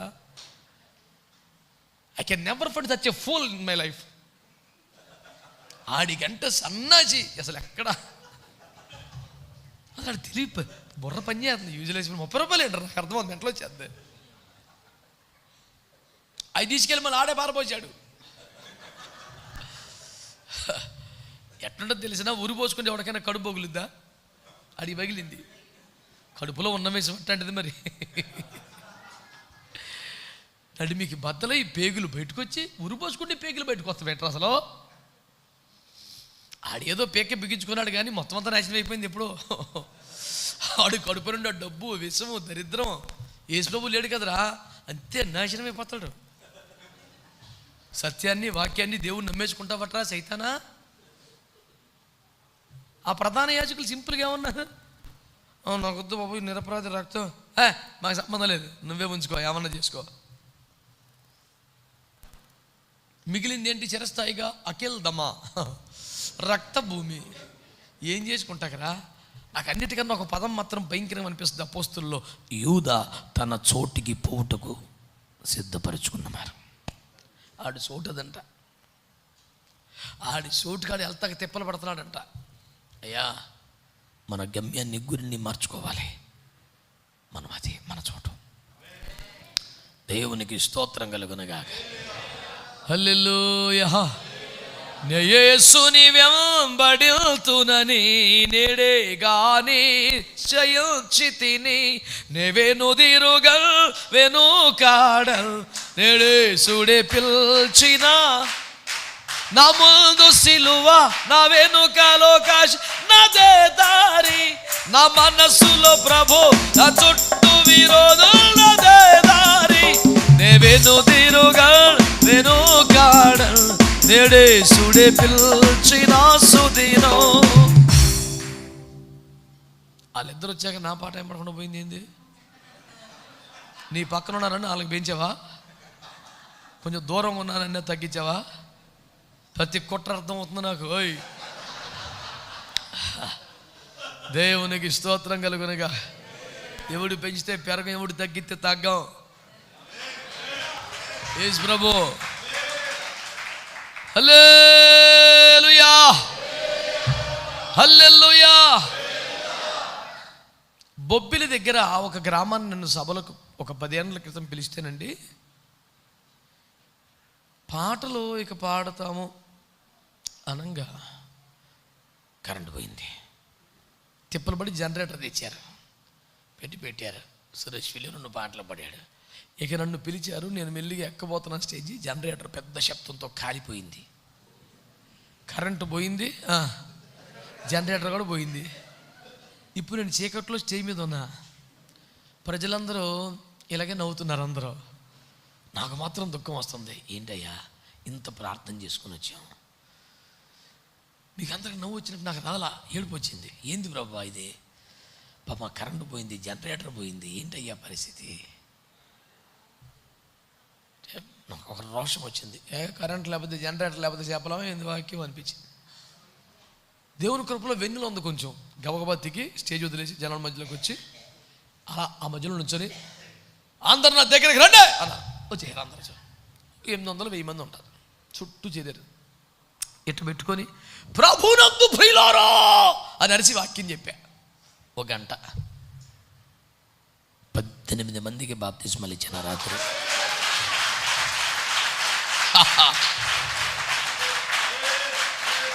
హల్లెలూయా. సౌండ్ దక్కటం కాదు, కరెంట్ పోయినా, జనరేటరే పేలిపోయినా కూటమి ఆగదో, ఆత్మల రక్షణ ఆగదో. ఆహా, ఏముండవు, ఏసు రక్తం ఏం చేయి. హల్లెలూయా, హల్లెలూయా. కనుక ప్రభువునందు మిక్కిలి ప్రియమైన దేవుని సేవకులారా, నేను మీకు చేస్తున్న మనవి, ఒక్కసారి తాకితే చాలండి. నేను మీకు పొద్దు నుంచి చెప్పే బోధ ఒకటే, వెళ్ళిపోకుండా చూసుకోండి, అది ఒకటే. మీరు ఇంకో తిప్పలు పడ మంచి ఆఫీసర్ వాడు పరిచయం అయ్యాడు, వాడు జారిపోతాడేమో, వాడికి ఎక్కేసి బిర్యానీ పెడదామా, వాడితో ఫోటో తీసుకొని ప్రేమ కడిచి పెడదామా, ఇంటికి వచ్చి చూసుకొని ఆహో అని ఫీల్ అవుతాడు. నువ్వు ఎన్ని తిప్పలు పడుతున్నామని వెళ్ళిపోతున్నాడు. రే, నీ చుట్టూ జనమే, ఆయన పోతున్నాడు. అజ్జుడు ఆయన నెలకొండ చేయి, నువ్వేం చేస్తావని నాకు తెలుసు. దేవునికి స్తోత్రం చెప్పండి. ఆయన నెల్లకుండా చేయి చాలు, నీకు తిరుగులేదేక, తిరుగులేదంతే. దేవునికి స్తోత్రం కలుగునేగా. నాకు ఇష్టమైన పదాలు మళ్ళీ చెప్తున్నా. ఆయన నిల్లొచ్చి వాణ్ణి పిల్లొచ్చి. ఆమేన్. ఇంతకు నుంచి ఒక మేనేజర్ ఉన్నాడు అక్కడ. మేనేజర్ అంటే ఆడికాడే మేనేజరు. ఆయన ఎప్పుడు పెట్టలా, ఊరికా అరాబాగా అన్నాడు. ఆడు ఎవడు? యేసు ప్రభు పి అన్నాడు, మీటింగ్ ఆర్గనైజరా, క్రూసేడ్ కన్వీనర్. ఆడు ఎవడాడు? 12 మందిలో ఒకడా?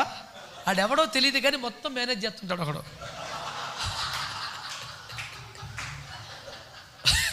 ప్రతి చోట ఉంటాడు అలాంటి ఒకడు. మనం చూస్తే మినిస్ట్రీ అంతా ఆడినేమో అనుకుంటాం. అసలు ఆడికి మినిస్ట్రీకి సంబంధం ఉండదు. ఉత్తి అడవుడిగాడు గాలి చెదర కొట్టు పొట్టట్టు ఎగురుతుంటుంది అంతే. మీకు అర్థమైందా? ఏయ్ ఎంటకోల నర్మస్ సైలెంట్ కూడా అంటే, అయ్యా కొంచెం అట్టగట్ట వేసుకోవడం, కొంచెం నా దగ్గర తీసిరయ్యా, నన్ను తీసుకెళ్ళయ్యా అని అంటే, ఇప్పుడు ఒక మీడియేటర్ అవతారం ఇద్దామని ప్లాన్ చేసి అడుగుతున్నాడు వీడు. ఈయన యేసు బెట్ల 12 మంది బెట్ల, ఎరుకో వాళ్ళు బెట్ల, ఆడికి ఆడే అడుగుతున్నాడు. కొత్త వాళ్ళకి, అమాయకులకి ఇదంతా నాదే మీటింగ్. కొన్ని చోట్ల చూడండి, కొన్ని మంచి మీటింగ్ జరుగుతున్న ఒకటి ఈ మూల నుంచి ఆ మూల నుంచి తెగదీసేస్తారు ఫోటోలు. చూసారు ఎప్పుడండి మీరు? మంచి మీటింగ్ జరుగుతుంటే ఈ మూలకి ఆ మూల తెగ తీసేస్తుంటాడు ఫోటోలు ఒకడు. అందరూ ఏమనుకుంటారు, ఆయనే కన్వీనర్ ఏమో. అసలు ఆడు ఎవడో అందరికి ఎవరు చెప్తున్నా, అది ఇది వచ్చిందే, ఆడు ఎవడు? అసలు ఆడికి మీటింగ్కి సంబంధమే లేదా. ఆయా మినిస్ట్రీల్లో, ఆయా కూటాల్లో కొంతమంది ఇట్లాంటి అడావుడిగాళ్ళు, డబ్బాగాళ్ళు కనపడుతుంటారు. యేసు ప్రభు కరెక్ట్గా సెట్ చేశాడు అన్ని. ఈ అడావుడి కానీ కేకేశాడు, రైట్ రారా అన్నాడు. నర్మాయ్ అరవబాకు అంటే ఈడేం పట్టించుకోవట్లేదు. యేసు ప్రభు రై ఇట్రా అన్నాడు. చూసావా, అది మరి జీసస్ కాల్స్. నన్ను పిలిచాడు యేసు ప్రభు అన్నాడు. అంటే ఈడు మంచి రేంజ్కి వెళ్తే ఇక చేయబట్టుకుని నన్ను తీసిరా అన్నాడు. ఈడు నన్ను కదా కేకేశాడు అనుకున్నాను, నిన్ను పట్టుకొత్తాకి పెట్టాడంట నన్ను. ఇప్పుడు దాకా ఆర్గనైజరు, ఇప్పుడు దాకా ఈడు అడ్మినిస్ట్రేటరు, ఈడు పోజులు ఒక రకంగా లేవు. ఇప్పుడు ఎవడు ఈడు హెల్పరు. ఇట్లాంటి సోదిగాళ్ళు బోల్డ్ మంది చస్తారు. నువ్వు ఆ బ్యాచ్లో చేరకు. నిన్ను ప్రభు కోరుకోవాలి. నిన్ను పిలిచేదాకా నువ్వు ఆ పని మీద ఉండు, నువ్వు గొడవ పెట్టుకో. నిజానికి ఒక రోడ్డు పక్కన కూర్చొని ఏమంటాడు, కలు లేని కబోదిని బాబు, అందుడనయ్యా, నేత్రములు లేని వాడినయ్యా, తల రూపాయి సాయం చేయండి బాబు. ఇది ఆడి కేకలో. ఎప్పుడైతే యేసు ప్రభు అతలని అర్థమైందో ఇక ఈ మానేశాడు. నేను చెప్పేది అదే, నీకు అలవాటు అయిపోయి మానేసేయి. దేవుని స్తోత్రం. ఇక ఎక్కువ చెప్పించబోక నాతో, ఈ మానేసేయి.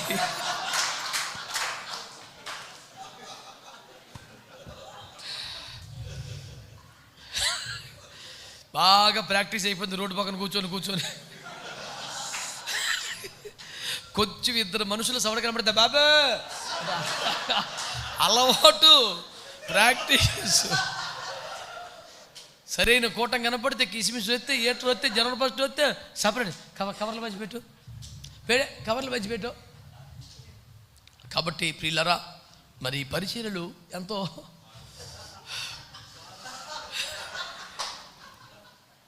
నీకు అలవాటు అయిపోయిన అరుపులు మానేస్తే మంచిది.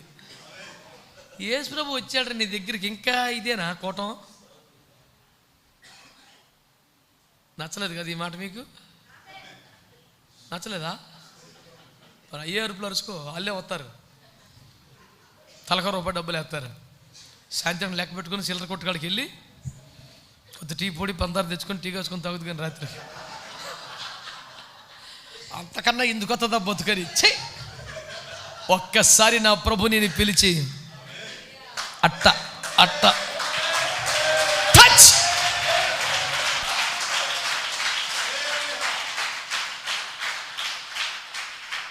నేను తాకినంతనే నా ప్రభువా నా తనువే మారెను నా దేవా. ఒకసారి టచ్ సరిపోద్ది. దేవునికి స్తోత్రం కలుగునుగాక. హల్లెలూయా. అందరు చెప్పండి హల్లెలూయా. యేసయ్యను దాటిపోకుండా చూసుకుంటావా? ఆగిపోకుండా కేకలు వేస్తావా? మానని రోదన కలిగి ఉంటావా? ఒక్కసారి తాకితే చాలు బాబు, నీ కష్టాలు మొత్తం సెటిల్ అయిపోతే ఉండదు, ఇక మొత్తం మారిపోద్దంతే. ఒక్క మాట సరిపోద్ది. ఆమేన్. దేవునికి ఇచ్చిన ఒక్క మాట. బాప్తిస్మిచ్చాను యోహాను ప్రసంగాలు వచ్చారాదా? చెప్పండి. అద్భుతంగా చెప్పాడు. కానీ అతని కేకేంటి తెలుసా?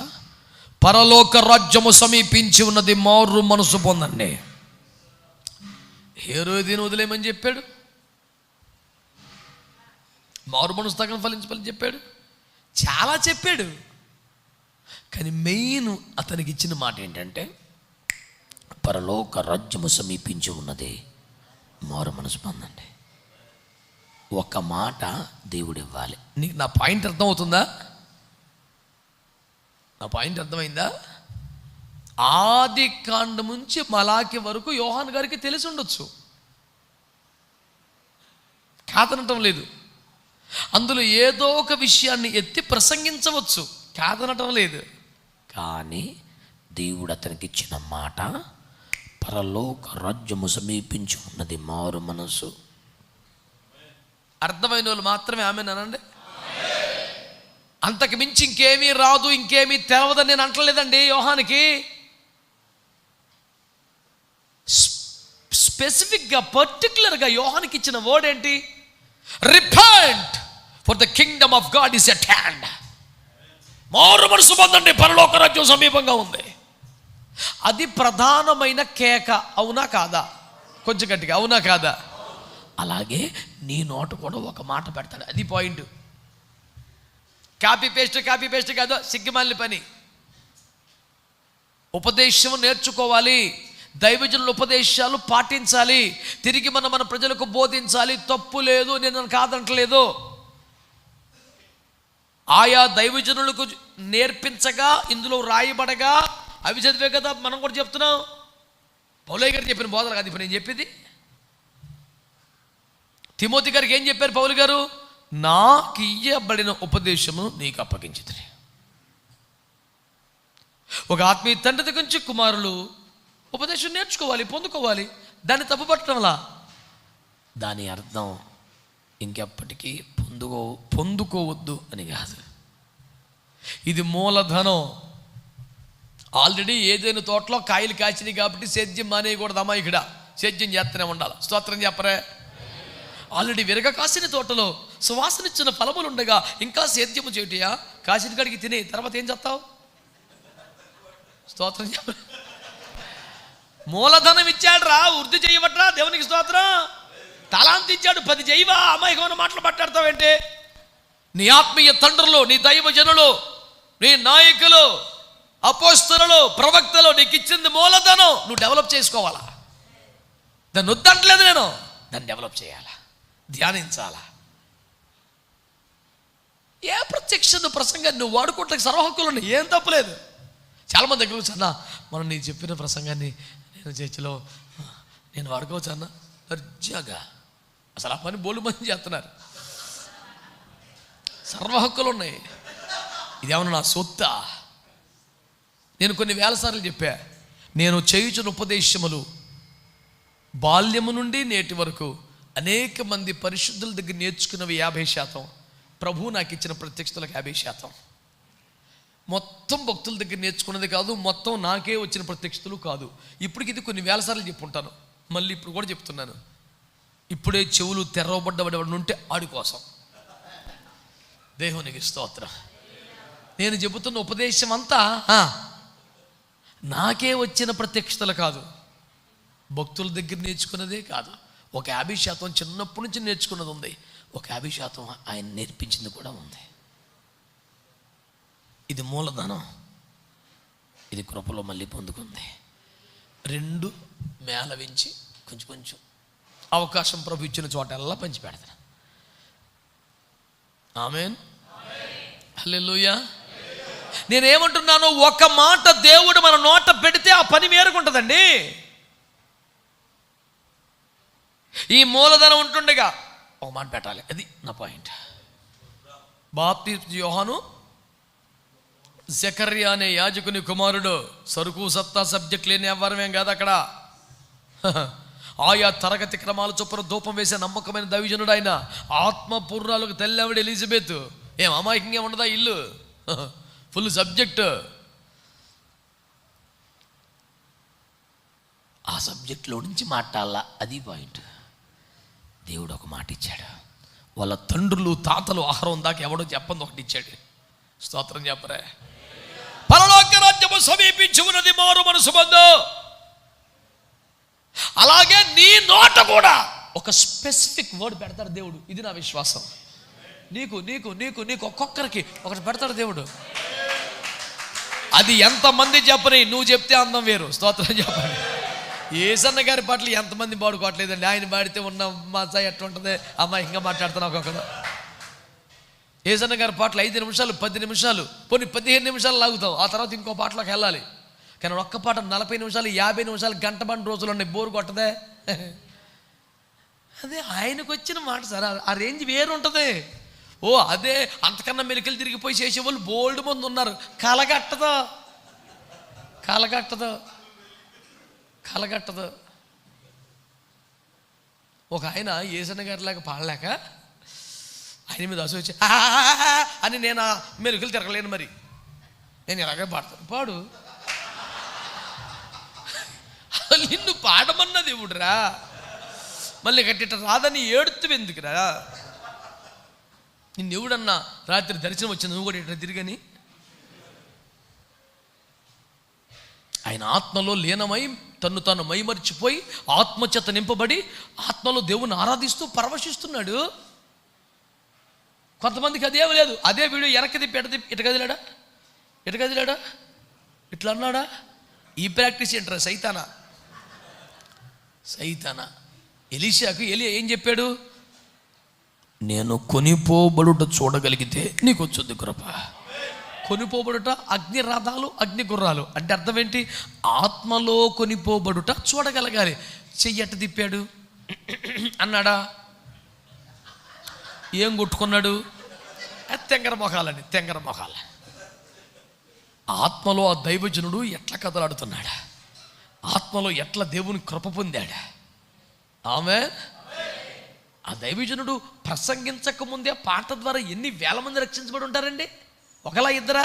అసలు విజయవాడలో హోల్ నేర్పేట్లు జరిగినంతకాలం యవన సేవకులు కొత్త తరం సేవకులు అందరూ బలపడింది ఎక్కడండి? ఒక్కొక్కడు పెద్ద పెద్ద పోజు మాటలు మాట్లాడతారు ఇప్పుడు, కానీ దేవునికి స్తోత్రం చెప్పరే. ఆ తారీఖు కోసం అరులు చాచలా సేవకులు, ఆ ఆరాధనలో బలం పొంది రాలా? ఎంత అబద్ధమా? మిమిక్రీ ఆర్టిస్టులుగా బతకొద్దు మనం. We can be a follower but cannot be an imitator like a mimicry artist. Imitate me as I imitated Christ అని పౌలు చెప్పాడని. ఇమిటేషన్ అంటే అనుసరించుట, పోలి నడుచుకొనుట అనే బాధను వదిలేసి మిమిక్రీని ప్రాక్టీస్ చేస్తారా? ప్రైజ్ ద లార్డ్ అంటే అలాగే పలకాలి. నేను అన్నాను, ఆ దైవజనుడు పొందినట్టే నువ్వు కూడా ఒక్క మాట పొందురా. నేను చెప్పేది అది. ఆయన ఫాలో అవటం అంటే అది, ఆయన గౌరవించడం అంటే అది. ఒక మాట పొందు.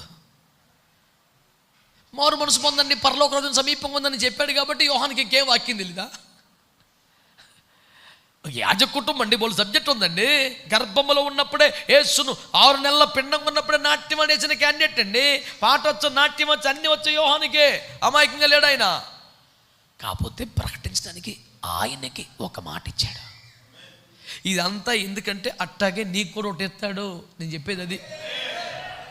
నీకు కూడా ఒకటి ఇస్తాడు. అది పట్టుకో, నువ్వు యేసు రక్తం ఏం చేయు. ఇది ఎట్లుంటుందో తెలిసినా కోటం ఊర్లు ఖాళీ అవ్వాలా. దేవునికి స్తోత్రం కలుగునుగాక. హల్లెలూయా. నమ్మితేనే చెప్పండి గట్టిగా.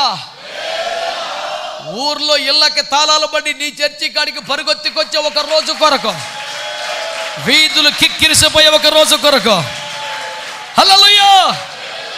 పౌలయ్య గారు ఒక కోటానికి వస్తే అక్కడ రాసిన మాట ఇంట్రెస్ట్, ఇంచుమించు ఆ పట్టణం అంతయు అక్కడ కూడుకుని. ఆ పదం పిచ్చెక్కేస్తుంది నాకు. ఓరి బాబు, ఇదేంటి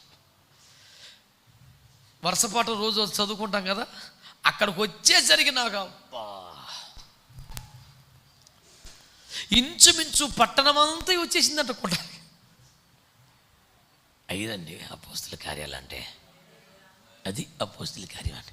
అపోస్తుల కార్యం 24 గంటలు మేడ వదులు కొట్టుకోవటం కాదు, వీధిలోకి వచ్చి దేవునికి స్తోత్రం కలుగునగా. అపోస్తుల కార్యంలో ఒక వెరైటీ కార్యం చెప్పనా, పుత్తం దయ్యం నిలకూడదు. ఇది అపోస్తుల కార్యంగా ఎవడ కనపడదు. పుత్తం దయ్యం అంటే ఏంటి? పొగిడేవాడిని. ఓ ప్రజలారా, వీరు సర్వోన్నతమైన దేవుని సేవకులు, వీరు మీకు జీవమార్గం బోధిస్తారు, పరలోకం వచ్చి పాస్ అవుతాను అన్నాడు ఆయన. ఇప్పుడు అట్లా పొగిడేవాడిని డబ్బులు చెప్పాయని చేసుకుంటాడు టైగర్లు. ఆయనకు ముందు వీడు ఒకటి రావాలా వచ్చి, మరి దైవజనులు, మరి ప్రపంచ ప్రఖ్యాతిగాంచిన ప్రసిద్ధి నొందిన అది పుతోన్ రా. అది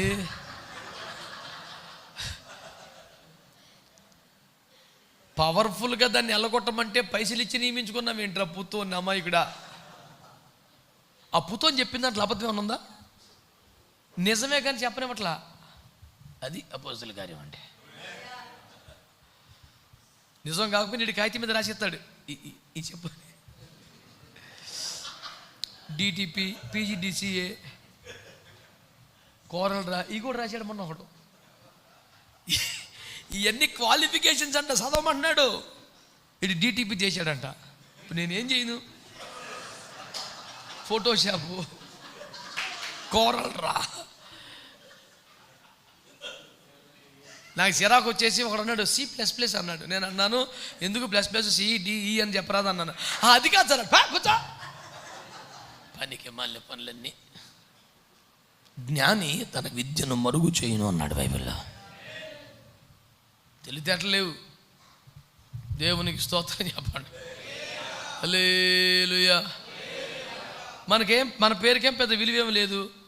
ఏదో అమాయకమైన పేరు ఉంటుంది, గాలుడో దూలోడో పెంటోడు ఏదో పేరు, దాని పక్కనేమో డిటిపి, ఫోటోషాపు. చిరాకు వచ్చేస్తుంది నాకు. అమాయకమైన పనులని.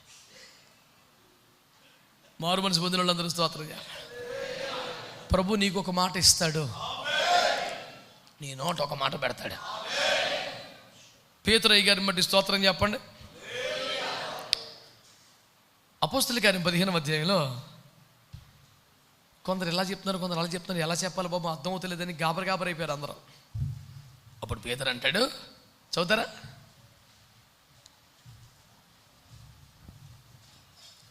అప్పుడు అపోస్తులను 19:20, 15వ అధ్యాయం 19:20. కాబట్టి అన్యజనుల్లో నుండి దేవుని వైపు తిరుగుచున్న వారిని మనము కష్టపెట్టక, విగ్రహ సంబంధమైన అపవిత్రతను, జారత్వమును, గొంతు పిసికి చంపిన దానిని, రక్తమును విసర్జించుటకు వారికి పత్రిక రాసి పంపవలనని నా అభిప్రాయము. ఎలయనగా సమాజ మందిరములలో ప్రతి విశ్రాంతి దినమున మోషే లేఖనములు చదువుట వలన మునుపటి తరముల నుండి అతని నియమమును ప్రకటించువారు ప్రతి పట్టణములో ఉన్నారని చెప్పాను. దేవునికి స్తోత్రం కలుగునగా. అందరు చెప్పండి గట్టిగా హల్లెలూయా. 29వ వచనంకి వచ్చేసరికి ఇంతకన్నా ఎక్కువ విగ్రహములు కర్పించిన వాటి మీ రక్తము మీద మోపకూడదని నాకును పరిశుద్ధాత్మకును తోచెను. స్తోత్రం చెప్పండి. అంటే పేతురు గారి ఫోకస్ అంతా ఎక్కడుంది? వారు విశ్వాసంలో స్థిరపడాలి, వారు సంఘంలో స్థిరపడాలి, వాళ్ళు ప్రభువులో స్థిరపడాలి. ఇప్పుడే ఎక్కువ భారం పెడితే, ఇప్పుడే మొత్తం అంతా వాళ్ళకి నేర్పిద్దామని చూస్తే కష్టం. అంటే మూల పాఠాలు నేర్పడానికి ప్రయాసపడ్డాడు. ఇంతకన్నా ఇప్పట్లో ఎక్కువ వద్దులే, ఇది చేయండి ఫస్ట్ అన్నాడు. కానీ కొలస్సి 1:28 పౌలు గారు, ఏ విధము చేత నేను క్రీస్తునందు మిమ్మల్ని సంపూర్ణులను చేసి ఆయన ఎదుట నిలవబెట్టవల్లని ప్రతి మనిషిని గద్దించు, బుద్ధి చెప్పుచు ఆయన బోధిస్తున్నాం. ఒక్క నొదట్లేదు పౌలు గారు. అది కుదరదు, సంపూర్ణత సంపూర్ణత, ఆయన స్వరూపం కనపడాలి. రేవెట్టి ఎత్తలాడు పట్టుకోవడం ఒక్కొక్కడిని. పేతురు గారు అందాకెలా చాలు, ఈ మాట చాలు, ఇంతవరకు రండి పోస్టు మీరు ఇది పాస్ అవ్వండి చూద్దాం. ఇప్పుడు ఈయన చేసింది తప్పు, ఆయన చేసింది రైటా? పేతురు కూడా సంపూర్ణతలో ఉన్నాడు, పరిపూర్ణతలో ఉన్న అపోస్తలుడు. ఎక్లాసిన సింహాసనం, కిరీటం అన్నీ రెడీగా ఉన్నాయి, ఆ డౌట్ లేదు. కాకపోతే పేతురు గారికి ఒక మాట పెట్టాడు దేవుడు, పౌలు గారికి ఒక మాట పెట్టాడు దేవుడు. నేను ఫస్ట్ నుంచి చెప్పేది అదే, నీకు కూడా ఒకటి పెడతాడా. అలాగని దీనికి భిన్నమైంది కొత్త ఎత్తుకొచ్చేవాడన్నా.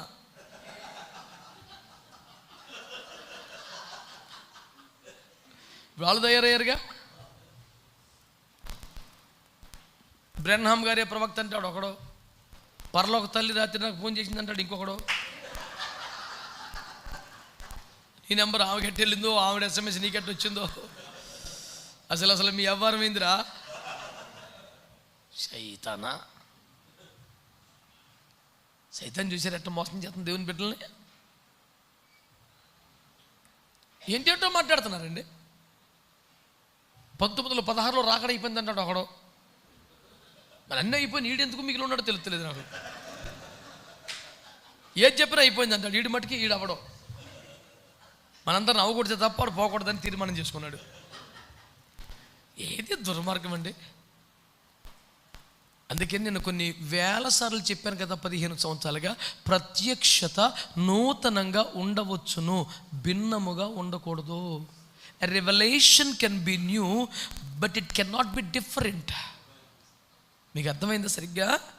ప్రత్యక్షత నూతనంగా, అదే ఆ సత్యాన్ని నువ్వు నూతనంగా చెప్పచ్చు, కొత్తగా వర్ణించవచ్చు, కానీ తేడాగా చెప్పకూడదు. ఒక్క మాట పెడితే చాలండి. నీ సంఘంలో చెప్పమని, ఒక సభలో చెప్పమని దేవుడు ఒక మాట నీ నోటికి అందిస్తాడు, అది సరిపోద్ది ఆ పూట. దేవునికి స్తోత్రం చెప్పండి. నువ్వు దేవుని వద్ద నుండి పొందగలిగిన ఒక్క మాట చాలు, ఒక్క మాట చాలు. నేను అన్నాను, మొత్తం మినిస్ట్రీకి మాత్రమే కాదు, ప్రతి సభకి, ప్రతి ఆదివారం. ఇప్పుడు వాక్యం తెలుసుగా, నీకు ప్రసంగం చేయగలవు కదా, మళ్ళీ ఎందుకు కనిపెట్టాలి, ఎందుకు ప్రార్థన చేయాలా? ఈ పూట ఈ జనులకు ఏ మాట ఇస్తావయ్యా? ఒక్క మాట ఇస్తే పట్టుకొని రావాలా? ఈ సిద్ధపాటు ప్రతి పూట ఉండాలి. అనారోగ్యంతో ఉన్న తల్లి కానీ, పరమ బద్ధకస్తురాలనే తల్లి కానీ అయితే వారానికి సరిపడా ఇంత సాంబార్గా చేసి ఫ్రిడ్జ్లో ఇట్టేస్తుంది.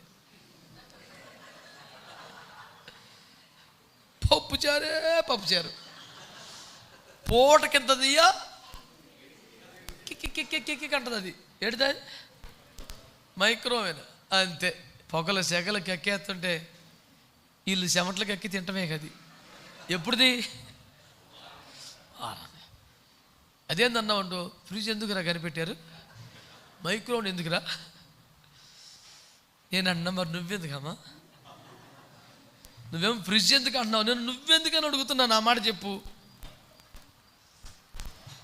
నీ బిడ్డలకు ఒక తాజా రొట్టె పెట్టవా? ఎప్పుడుదో కొనుక్కున్న పుస్తకం ఒకటి ఉంది రెడీగా. ఆదివారం వచ్చిందంటే పొద్దున్నే తీస్తాడు, ఇవాళ ఏం చెప్తాం. ఈ వారంలో వచ్చిన SMS ఫోన్లు ఉంటాయి కదా, దానికి తగ్గట్టు కూడా సెట్ చేస్తాడు.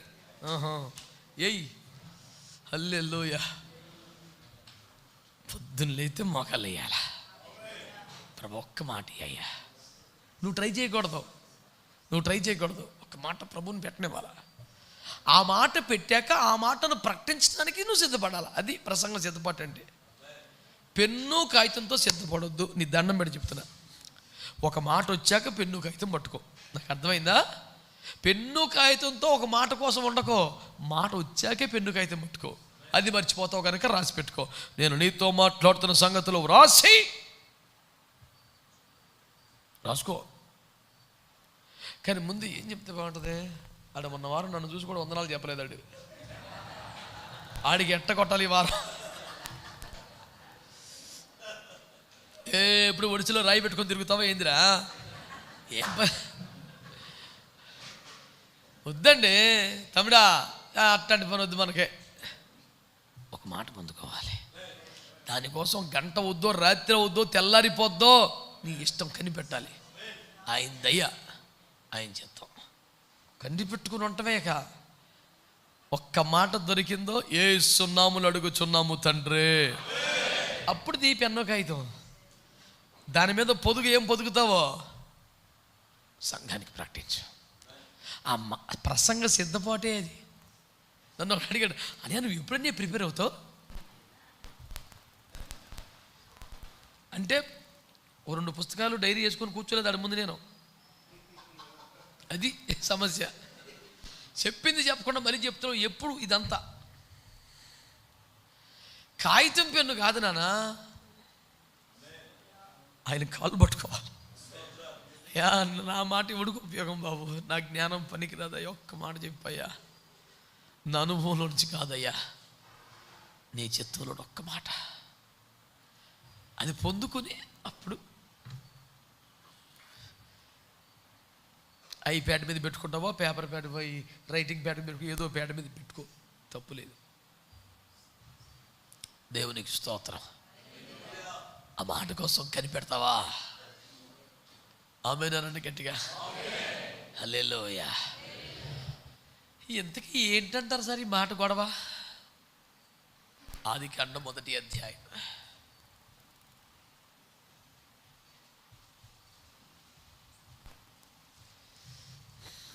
5వ వాక్యం, 4-5 చదవండి.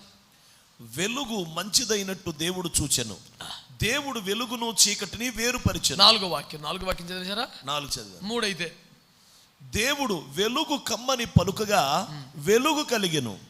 మీరు గమనిస్తే చీకటి అగాధ జలములపై యెహోవా ఆత్మ ఆలాడుతుంది. నన్ను చూడండి. జలములు ఎప్పటి నుంచి ఉన్నాయి? ఎప్పటి నుంచో ఉన్నాయి.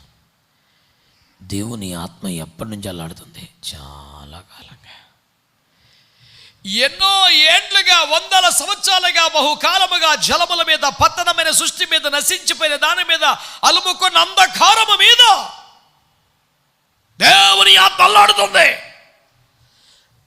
అయినా జలములు అలాగే ఉన్నాయి, చీకటి అలాగే ఉంది. వెలుగు కలుగునుగాక అని పలికినప్పుడే వెలుగు వచ్చింది. నా మాట వినండి.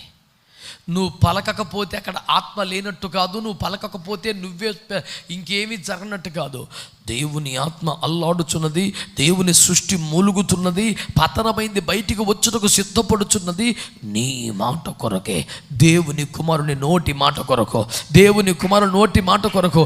పతనమైన జీవితాలు, పతనమైన సంఘాలు, పతనమైన బలిపీఠాలు, ఇవన్నీ కూడా నమ్ముతున్నావా దైవజనుడా? నీ నోటి మాట కోసం ఎదురు చూస్తున్నాయి. ఇప్పటికే దేవుని ఆత్మ అక్కడ పనిచేస్తున్నాడు, నీకు మార్గం సిద్ధపరుస్తున్నాడు, నీకు ముందుగా వెళ్ళాడు, అంతా ప్రిపేర్ చేస్తున్నాడు. నీ ఒక మాటను పొందుకొని కానీ వెళ్ళి ప్రకటిస్తే జరుగుతుంది.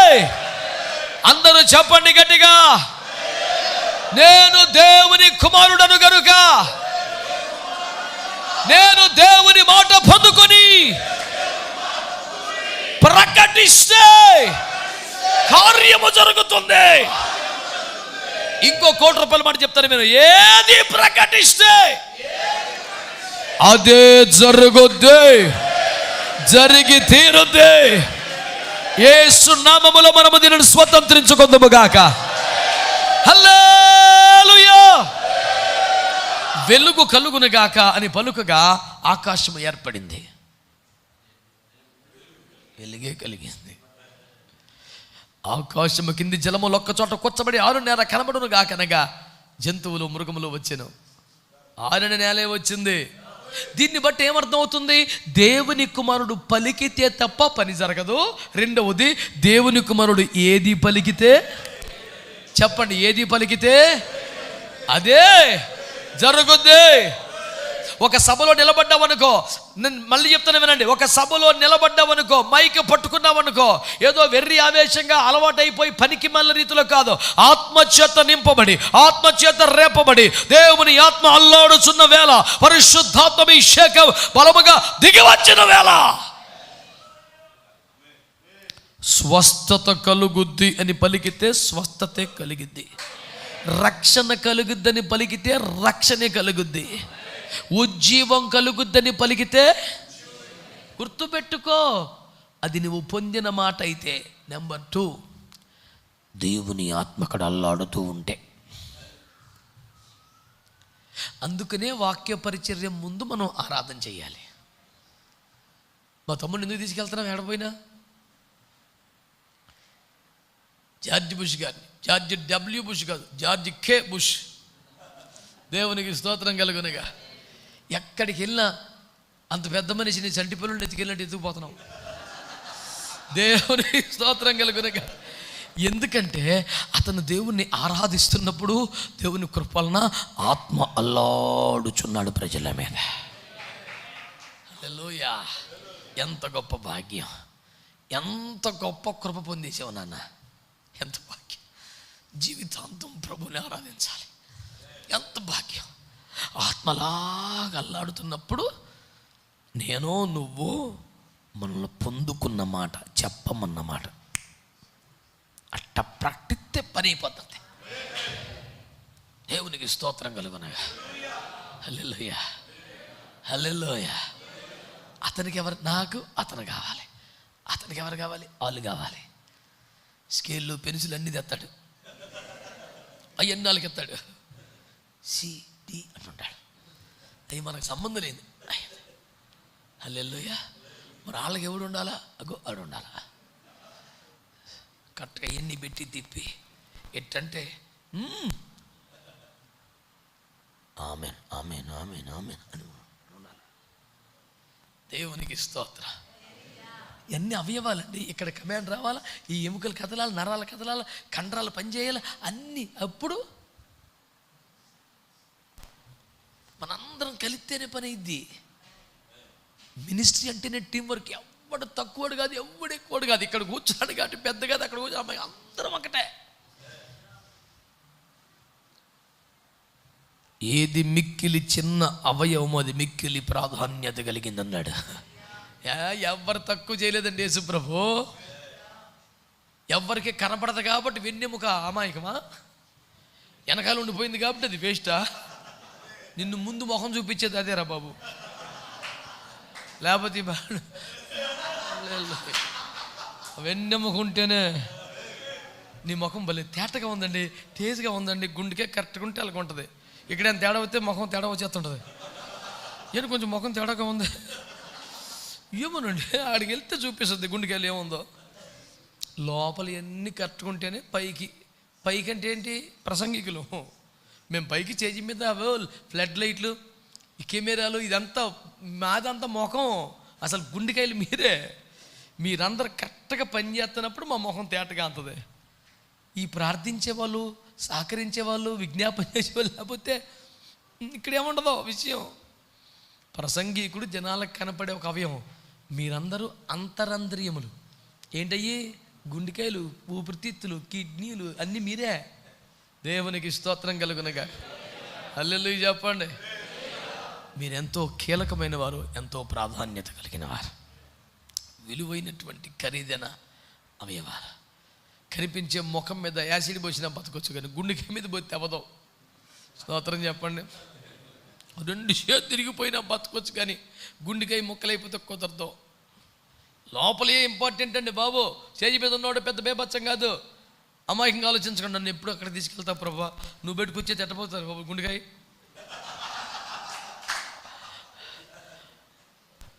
ఎప్పుడు ముఖమే కనపడుతుంది, నేను కనపడుతున్నాను. ఒకరోజు గుండెకాయ బయటకు వస్తానంటే ఎట్టా? గుండెకాయ ఇప్పుడు పెట్టుకొని తెలుసా? పోస్ట్ మార్టం అప్పుడు. మీరు అట్టుంటే మేము బతుకుతాం. దేవునికి స్తోత్రం. మంచి వాళ్ళందరూ స్తోత్రం చెప్పండి. హల్లెలూయా, హల్లెలూయా. ఒక మాట ప్రకటిస్తే పని అయిపోద్ది.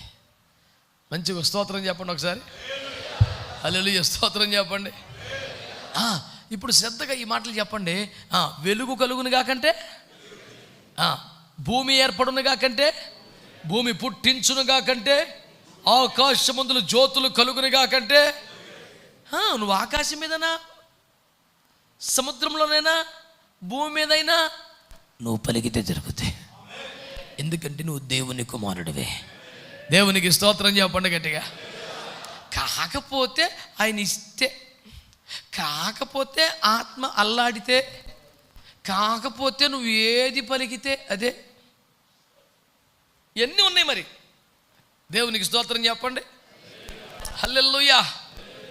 ఇంకొక మంచి మాట కూడా చెప్తాను మీకు దేవుని బిడ్డ. నువ్వు పలికితే స్థిరపరచడానికి రెడీగా ఉన్నాడు ఆయన. ఆయన తన సేవకుని నోటి మాటను రూఢిపరచువాడు. నువ్వు అంటాకి వెయిట్ చేస్తున్నావు. నువ్వు అనకుండా వీళ్ళు మారరు. మా ఊరు చాలా ఘోరం అండి, అచ్చిచ్చి వీళ్ళు అబ్బే, అందుకే మారతలేదు. లేకపోతే ఇప్పటికి ఎప్పుడో ఎందుకంటే నువ్వేది పలికితే అదే కదా ఆయన చేసేది. వీళ్ళు మారరు, ఆమెన్. ఈడు మారడు, ఆమెన్. ఇంతే, ఆమెన్. చిచ్చి వీళ్ళు వేస్ట్, ఆమెన్ అన్నాడు. నువ్వు పలికిందే. వీడు మారతాడు, మన చర్చికి వస్తాడు, నాకు సపోర్ట్ అవుతాడు, సహకారిగా మారతాడు. ఎవడు ఏడిపెత్తాడో ఆయన గురించి పలుకుర నాలుగు మంచి మాటలు యేసు రక్తం చేయి. బాగా ఆరాధన చేసి, ప్రార్థన చేసి, ఆత్మతో నింపబడి మంచి మాటలు నాలుగు పలుకు. ఇప్పుడు నేను బలకనా? నన్ను ఇబ్బంది పెడుతున్నా, నన్ను ఏడిపిస్తున్నా, ఇరికింప చూస్తున్నా, బాధించుచున్నా, శత్రువుగా భావిస్తున్నా వ్యక్తులందరూ నాకు మిత్రులుగా, సహకారులుగా మారబోచున్నారు యేసు నామములో. ఆమేన్. నువ్వు పలికితే దాన్ని చేస్తానంటున్నాడు యేసయ్య. నేనేదో భావోద్రేకంలో చెప్తున్నానా? వాక్యాలు ఉన్నాయా? పోనీ చదవండి, మార్కు సువార్త 16:20. మార్కు సువార్త 16:20.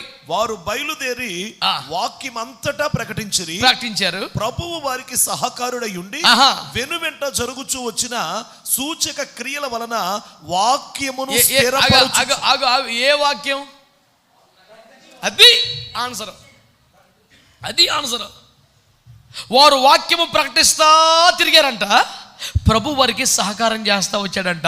ఏ సహకారం అంటే వారు ప్రకటించిన వాక్యమును స్థిరపరుస్తూ వచ్చాడంట. అంటే ఇప్పుడు దేవుడు దేన్ని స్థిరపరుస్తాడు? నువ్వు ప్రకటించిందే, నువ్వు ప్రకటించిన వాక్యమే. నీకు టాలెంట్ ఉన్నా లేకపోయినా ఒక అన్ని జనుల మధ్య నిలబడ్డావు అనుకో, ప్రభు ఈ రాత్రి అనేకులు రక్షించబోతున్నాడు, ప్రకటించు. ప్రభు మిమ్మల్ని ఆశీర్వదించబోతున్నాడు, ప్రకటించు. ఆమేన్. నేను ఒక 15-20 సంవత్సరాల సుమారు క్రితం ఇక్కడ కందులపాటి దగ్గర వెలగలేరు అని ఊరు ఉంది. వెలగలేరు తెలుసా ఊరు? నేను సరదాగా మామూలుగా చెప్పా. ఎవరు చెప్పారు మీరు వెలగలేరని? మీరు వెలుగుతారన్నాను.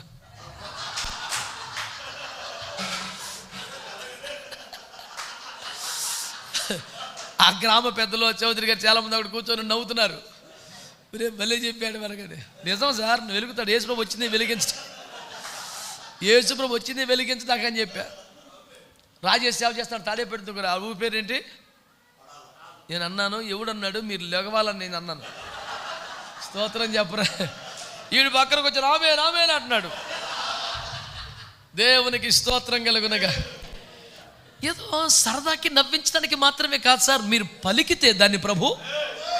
నేను మళ్ళీ చెప్తున్నాను, నువ్వు తూషనే, నువ్వు తిట్లే, నువ్వు శాపమే పలికితే ఏం చేస్తాడు యేసు ప్రభు అక్కడ? పొద్దున్న లేచింది, పాపిష్టి జనమా, దోషభరితమైన జనరాల, చెరుపు చేయి పిల్లలారా, లోపల ప్రజలారా, మీకు శ్రమ అని ప్రసంగం చేసి చాలా కాలంగా సేవ చేస్తాం. కానీ ఎవరో దీవించబడాలి. నువ్వు ఏడ దీవించేవారు అసలు? నువ్వు పలికితేగా ఆయన రెడీగా ఉన్నాడు. నువ్వు అంటే చేసేస్తాకి నీ వేనమ వీళ్ళు మారండి చేసి మా మూర్ఖులు, మా ఊరు అసలు మూర్ఖులు, అబ్బే మా ఊరు వీడు మహా ఉత్తముడు, సర్వప్రపంచంలో పురుషోత్తముడు ఈడే, అందరూ మూర్ఖులు. ఈడు కుటుంబం 3వ ఆకాశంలో ఉన్నారు, ఊరందరూ సొదొమలో ఉన్నారు. వీడు చెప్పే బాధ ఏందండి నాకు అర్థం కాదు. వెలుగు కలుగునుగా కానీ పలకాలే, ఫలించునుగా కానీ. కొన్ని లక్షల సంవత్సరాలుగా నీళ్ళ కింద మగ్గిపోతున్న భూమి అప్పుడే బయటకు వచ్చిన భూమి కూడా 6 నెలలు అవ్వాలంటే 6 నెలలు అయిపోయింది. గడ్డిని చెట్టును మొలిపించాలంటే మొలిపించింది, మృగములను పుట్టించాలంటే పుట్టి. నువ్వు పలకవయ్యా. నిన్నగాక మొన్న వచ్చిన కూడా బేపచ్చిన కార్యాలు చేస్తాడు సంఘంలో. అంటే వాళ్ళంతా కొత్తగా వచ్చిన వలన వాళ్ళు ఇంకా చాలా కాలం బలపడాలి. నీ అంత సులువుగా లేడు యేసు ప్రభు. అమ్మా ఇక్కడ కొన్ని లక్షల సంవత్సరాలుగా నీళ్ళ కింద మగ్గిపోతున్నాము, పైకి వచ్చినప్పుడే ఆరిపోయి రప్పించాడు, అప్పటికప్పుడే ఫలింపు చేశాడు. తెల్లారిపాటికే ఇది 3వ రోజు, అది 6వ రోజు. జంతువులను మృగములను పుట్టించకంటే పుట్టి 3 రోజులకి పుట్టించమంటే పుట్టించేసింది భూమి. అంటే వాళ్ళు ఈ మధ్య కదండి అయ్యారు ఎవరికి నువ్వు పలుకు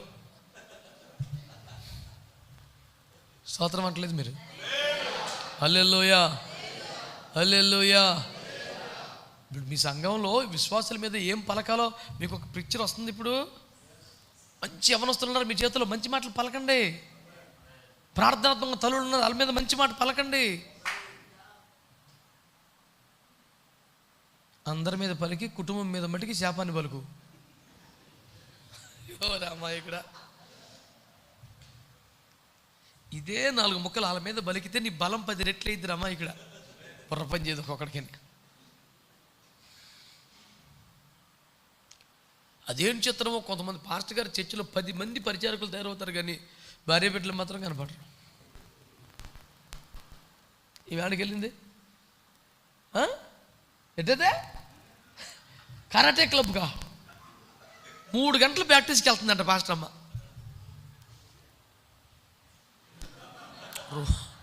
రోజుకి 3 గంటలు, నెలకు 20,000 కట్టి. Physical fitness. ఇంకో పాస్టర్ అమ్మ ఆమె డాక్రా మీటింగ్కి వెళ్ళిందా, ఆమెమో డాక్రా మీటింగ్కి వెళ్ళిందా, ఈమెమో కరాటే క్లాసులకి వెళ్ళిందా. వీడు ఒక్కడి బైబిల్ పెట్టుకుని తిరుగుతున్నాడు అలాగా. బొర్రలేని పాస్టర్ నీకు వాళ్ళని ఎందుకు ఇచ్చాడయ్యే దేవుడు? తేరగా పూట కొండి పెడతాగా ఎలా పాస్టర్ లేకుండా సేవకి వెళ్తున్నావు అమ్మాయిగానే. నువ్వు ఎన్ని తిప్పలు పడు, ఎంత ఉద్యోగం తీసుకురా, ఆ ఉంటే అందం వేరా, బలం వేరా, మహిమ వేరా. దేవునికి స్తోత్రం చెప్పండి. వాస్తవా కాదా? మాట్లాడరేంటి? ఎవరు పడతారు ఎందుకు స్పందిస్తారులే.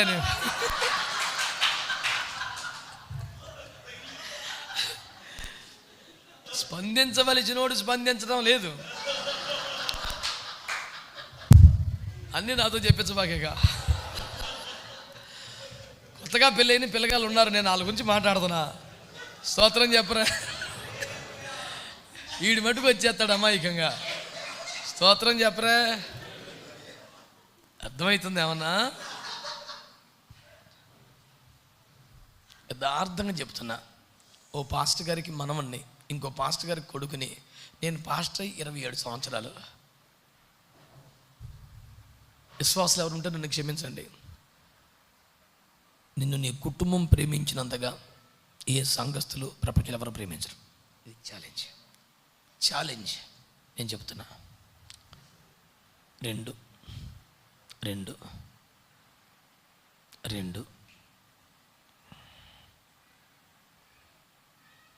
ఆపదలో కుటుంబం నిలబడినంత సహకారంగా ఎవరు నిలబడరు.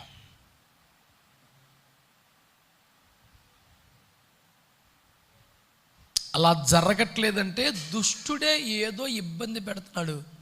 అందరు ఏకమై అండి తల చితక్కొట్టండి తప్ప ఇది మనకి సెట్ అవ్వదో అని వదలకండి. సెట్ అయ్యి తీరుద్ది. అది దేవుడు పెట్టిన వ్యవస్థ అండి. సెట్ అవ్వటం ఏంటి? మీరిద్దరు ఏకమై కలిసి ప్రార్థన చేస్తే సాతాను సామ్రాజ్యాన్ని కోల్చాలని దేవుడు ప్లాన్ చేస్తే సెట్ అవుదంటకి యేసుప్రభు కన్నా సైతాన్ పవర్ఫుల్లా? యేసుప్రభు ప్రోగ్రామ్ చేస్తే ఆడు ఫెయిల్ చేస్తాడా? కోట్ల మందిలో ఆడొకడు పడ్డాడు. ఆయన బలం, ఆయన రేంజ్ అంత ఉండదు కదా. స్తోత్రం చెప్పండి. ఒక్కసారి వేడుకుంటే 12 సేనా వ్యూహముల కంటే ఎక్కువ మంది వస్తారంట. సేన అంటే 6,000, 12 సేనా వ్యూహాలంటే 72,000 మంది దూతలు. ఒక దూత ఒక రాత్రి 1,85,000 మందిని సింపుల్గా చంపేస్తాడు. 72,000 మంది ఒక్క ట్రిప్కి వస్తారు సపోర్ట్గా. ఆడేవాడ సైతాను గడు, ఈ సైతాన్ని బాగా గలిబిలి పెట్టేస్తాడండి చాలా. 72,000 ఫస్ట్ ట్రిప్పు, తొలి విడత. సరిపోలేదని పెడితే ఇంకో బ్యాచ్ వచ్చుద్ది. నువ్వు ఓడిపోవటానికి లేదా మాట్లాడ బాగా అమాయక మాటలు. నీవు సక్సెస్ అవ్వాలి, నీ ఫ్యామిలీ సక్సెస్ అవ్వాలి, నీ చర్చ్ సక్సెస్ అవ్వాలి. అసలు ఓటమిని ఒప్పుకోవద్దు. రాజీ లేదంతే, రాజీ లేదు, నిలబడు.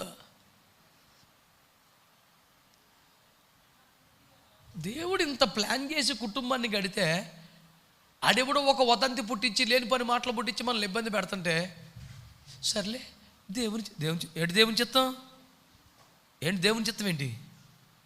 అమ్మాయిపోయిన మాటలు మాట్లాడక. దేవునికి స్తోత్రం కలుగునగా. చెప్పరే హల్లెలూయా. దేవుడు ఏమి స్థిరపరుస్తాడు? నువ్వేది ప్రకటిస్తే. ఉదాహరణకి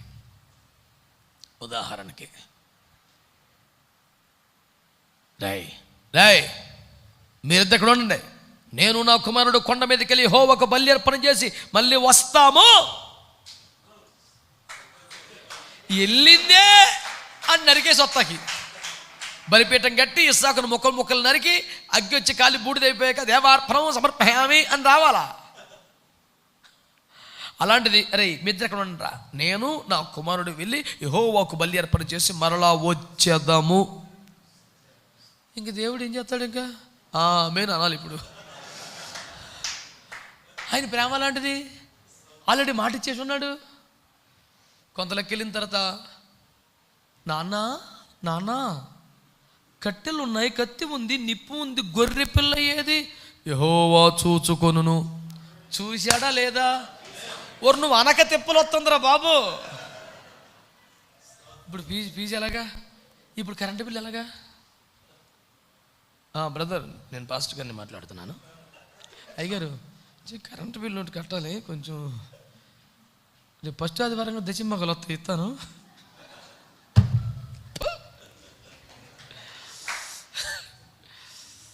ఒక వారం రోజులు అడ్జస్ట్మెంట్ చేయి, ఫోన్పే కొట్టు.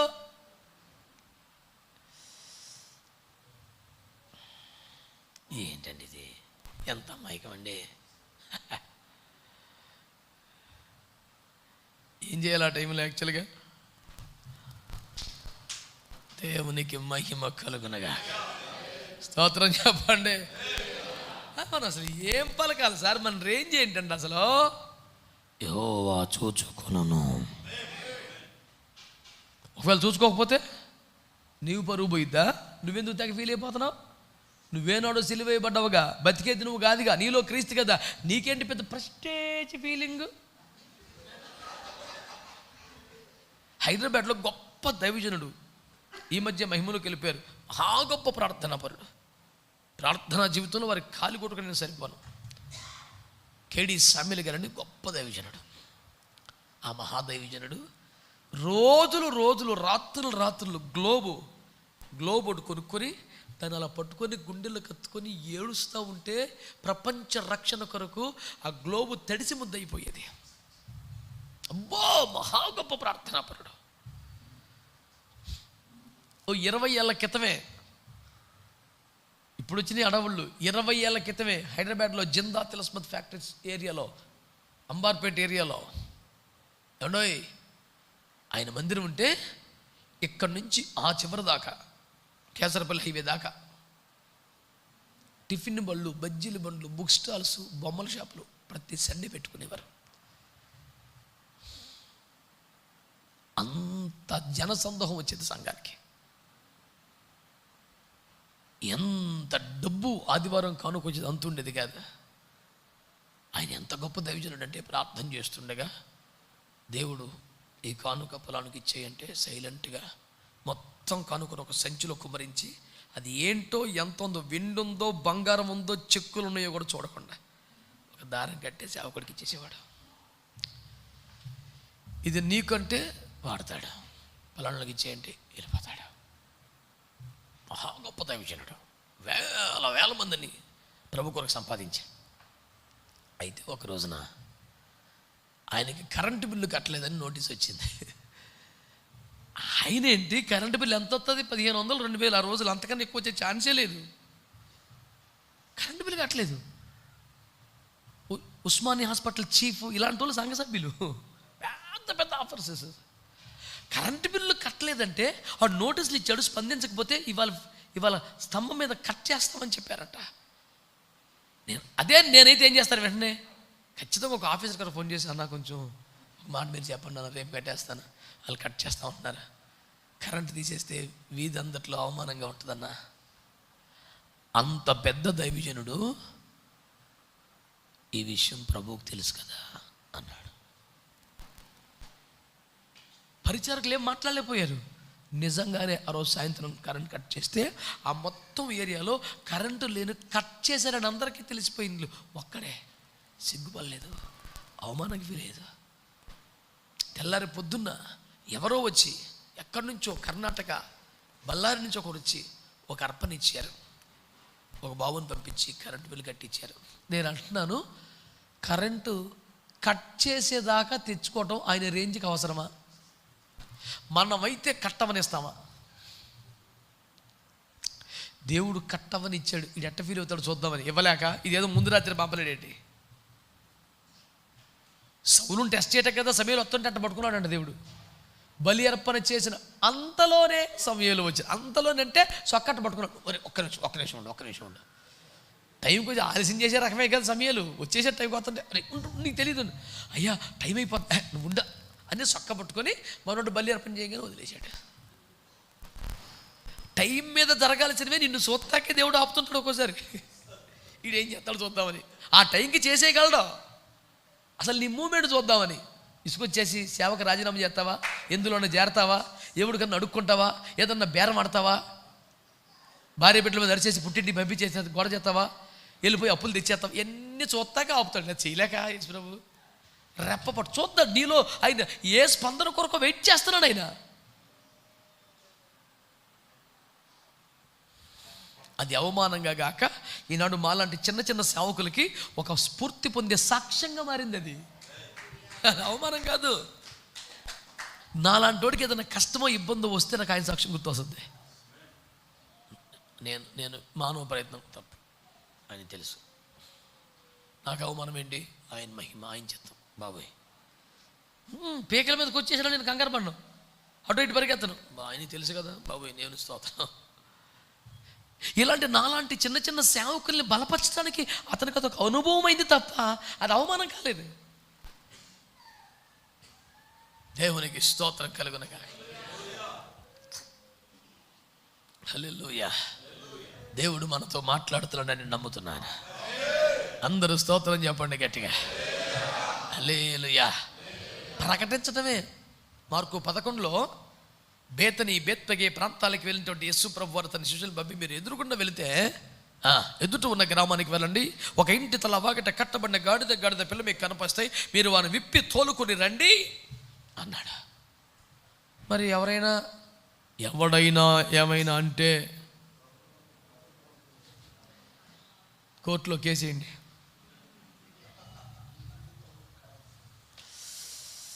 కర్ర తీసుకెళ్ళి ఎందుకన్నా మంచిది, గత కారం పొడి తీసుకెళ్ళు. హల్లెలూయా.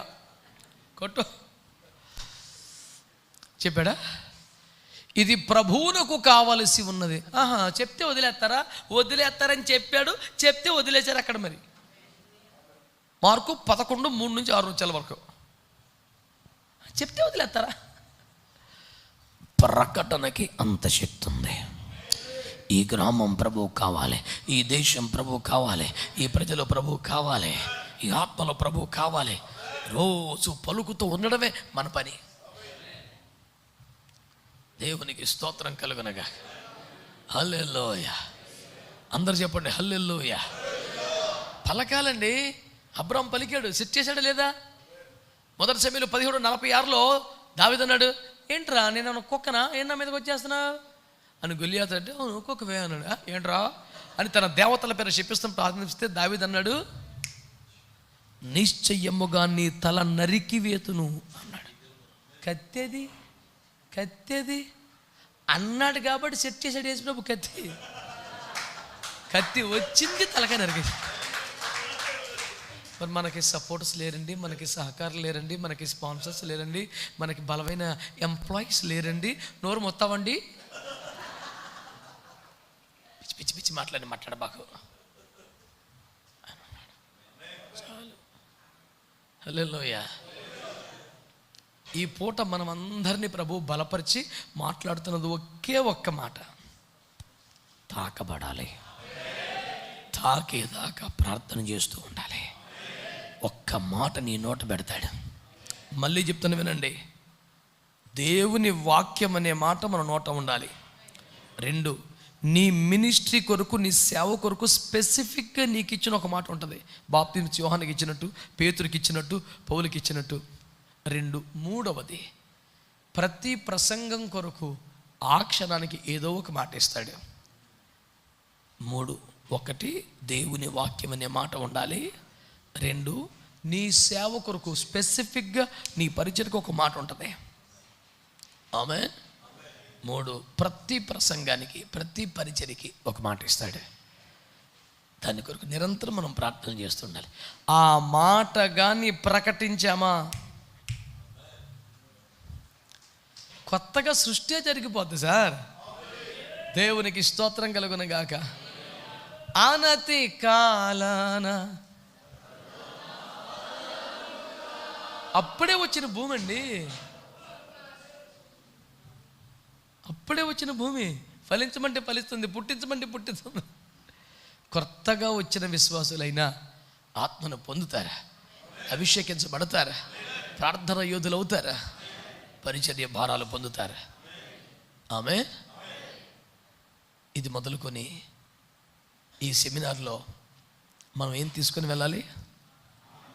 ఆయన నన్ను తాకే వరకు నేను ఆయన కాళ్ళు వదిలిపెట్టను, నన్ను దాటిపోనివ్వను. అవసరమైతే ఉపవాసం ఉంటాను, గదిలోకి వెళ్తాను, ఏకాంతంగా ఉంటాను, కన్నీరు కారుస్తాను. నన్ను ఆయన తాకాలి, నాకు ఏదైనా ఇవ్వాలి, అప్పుడు కానీ వెళ్ళాలి. ఎంతమందికి ఒక తీర్మానం కలిగింది? మనం అంతా కలిసి ప్రార్థన చేద్దామా? రండి.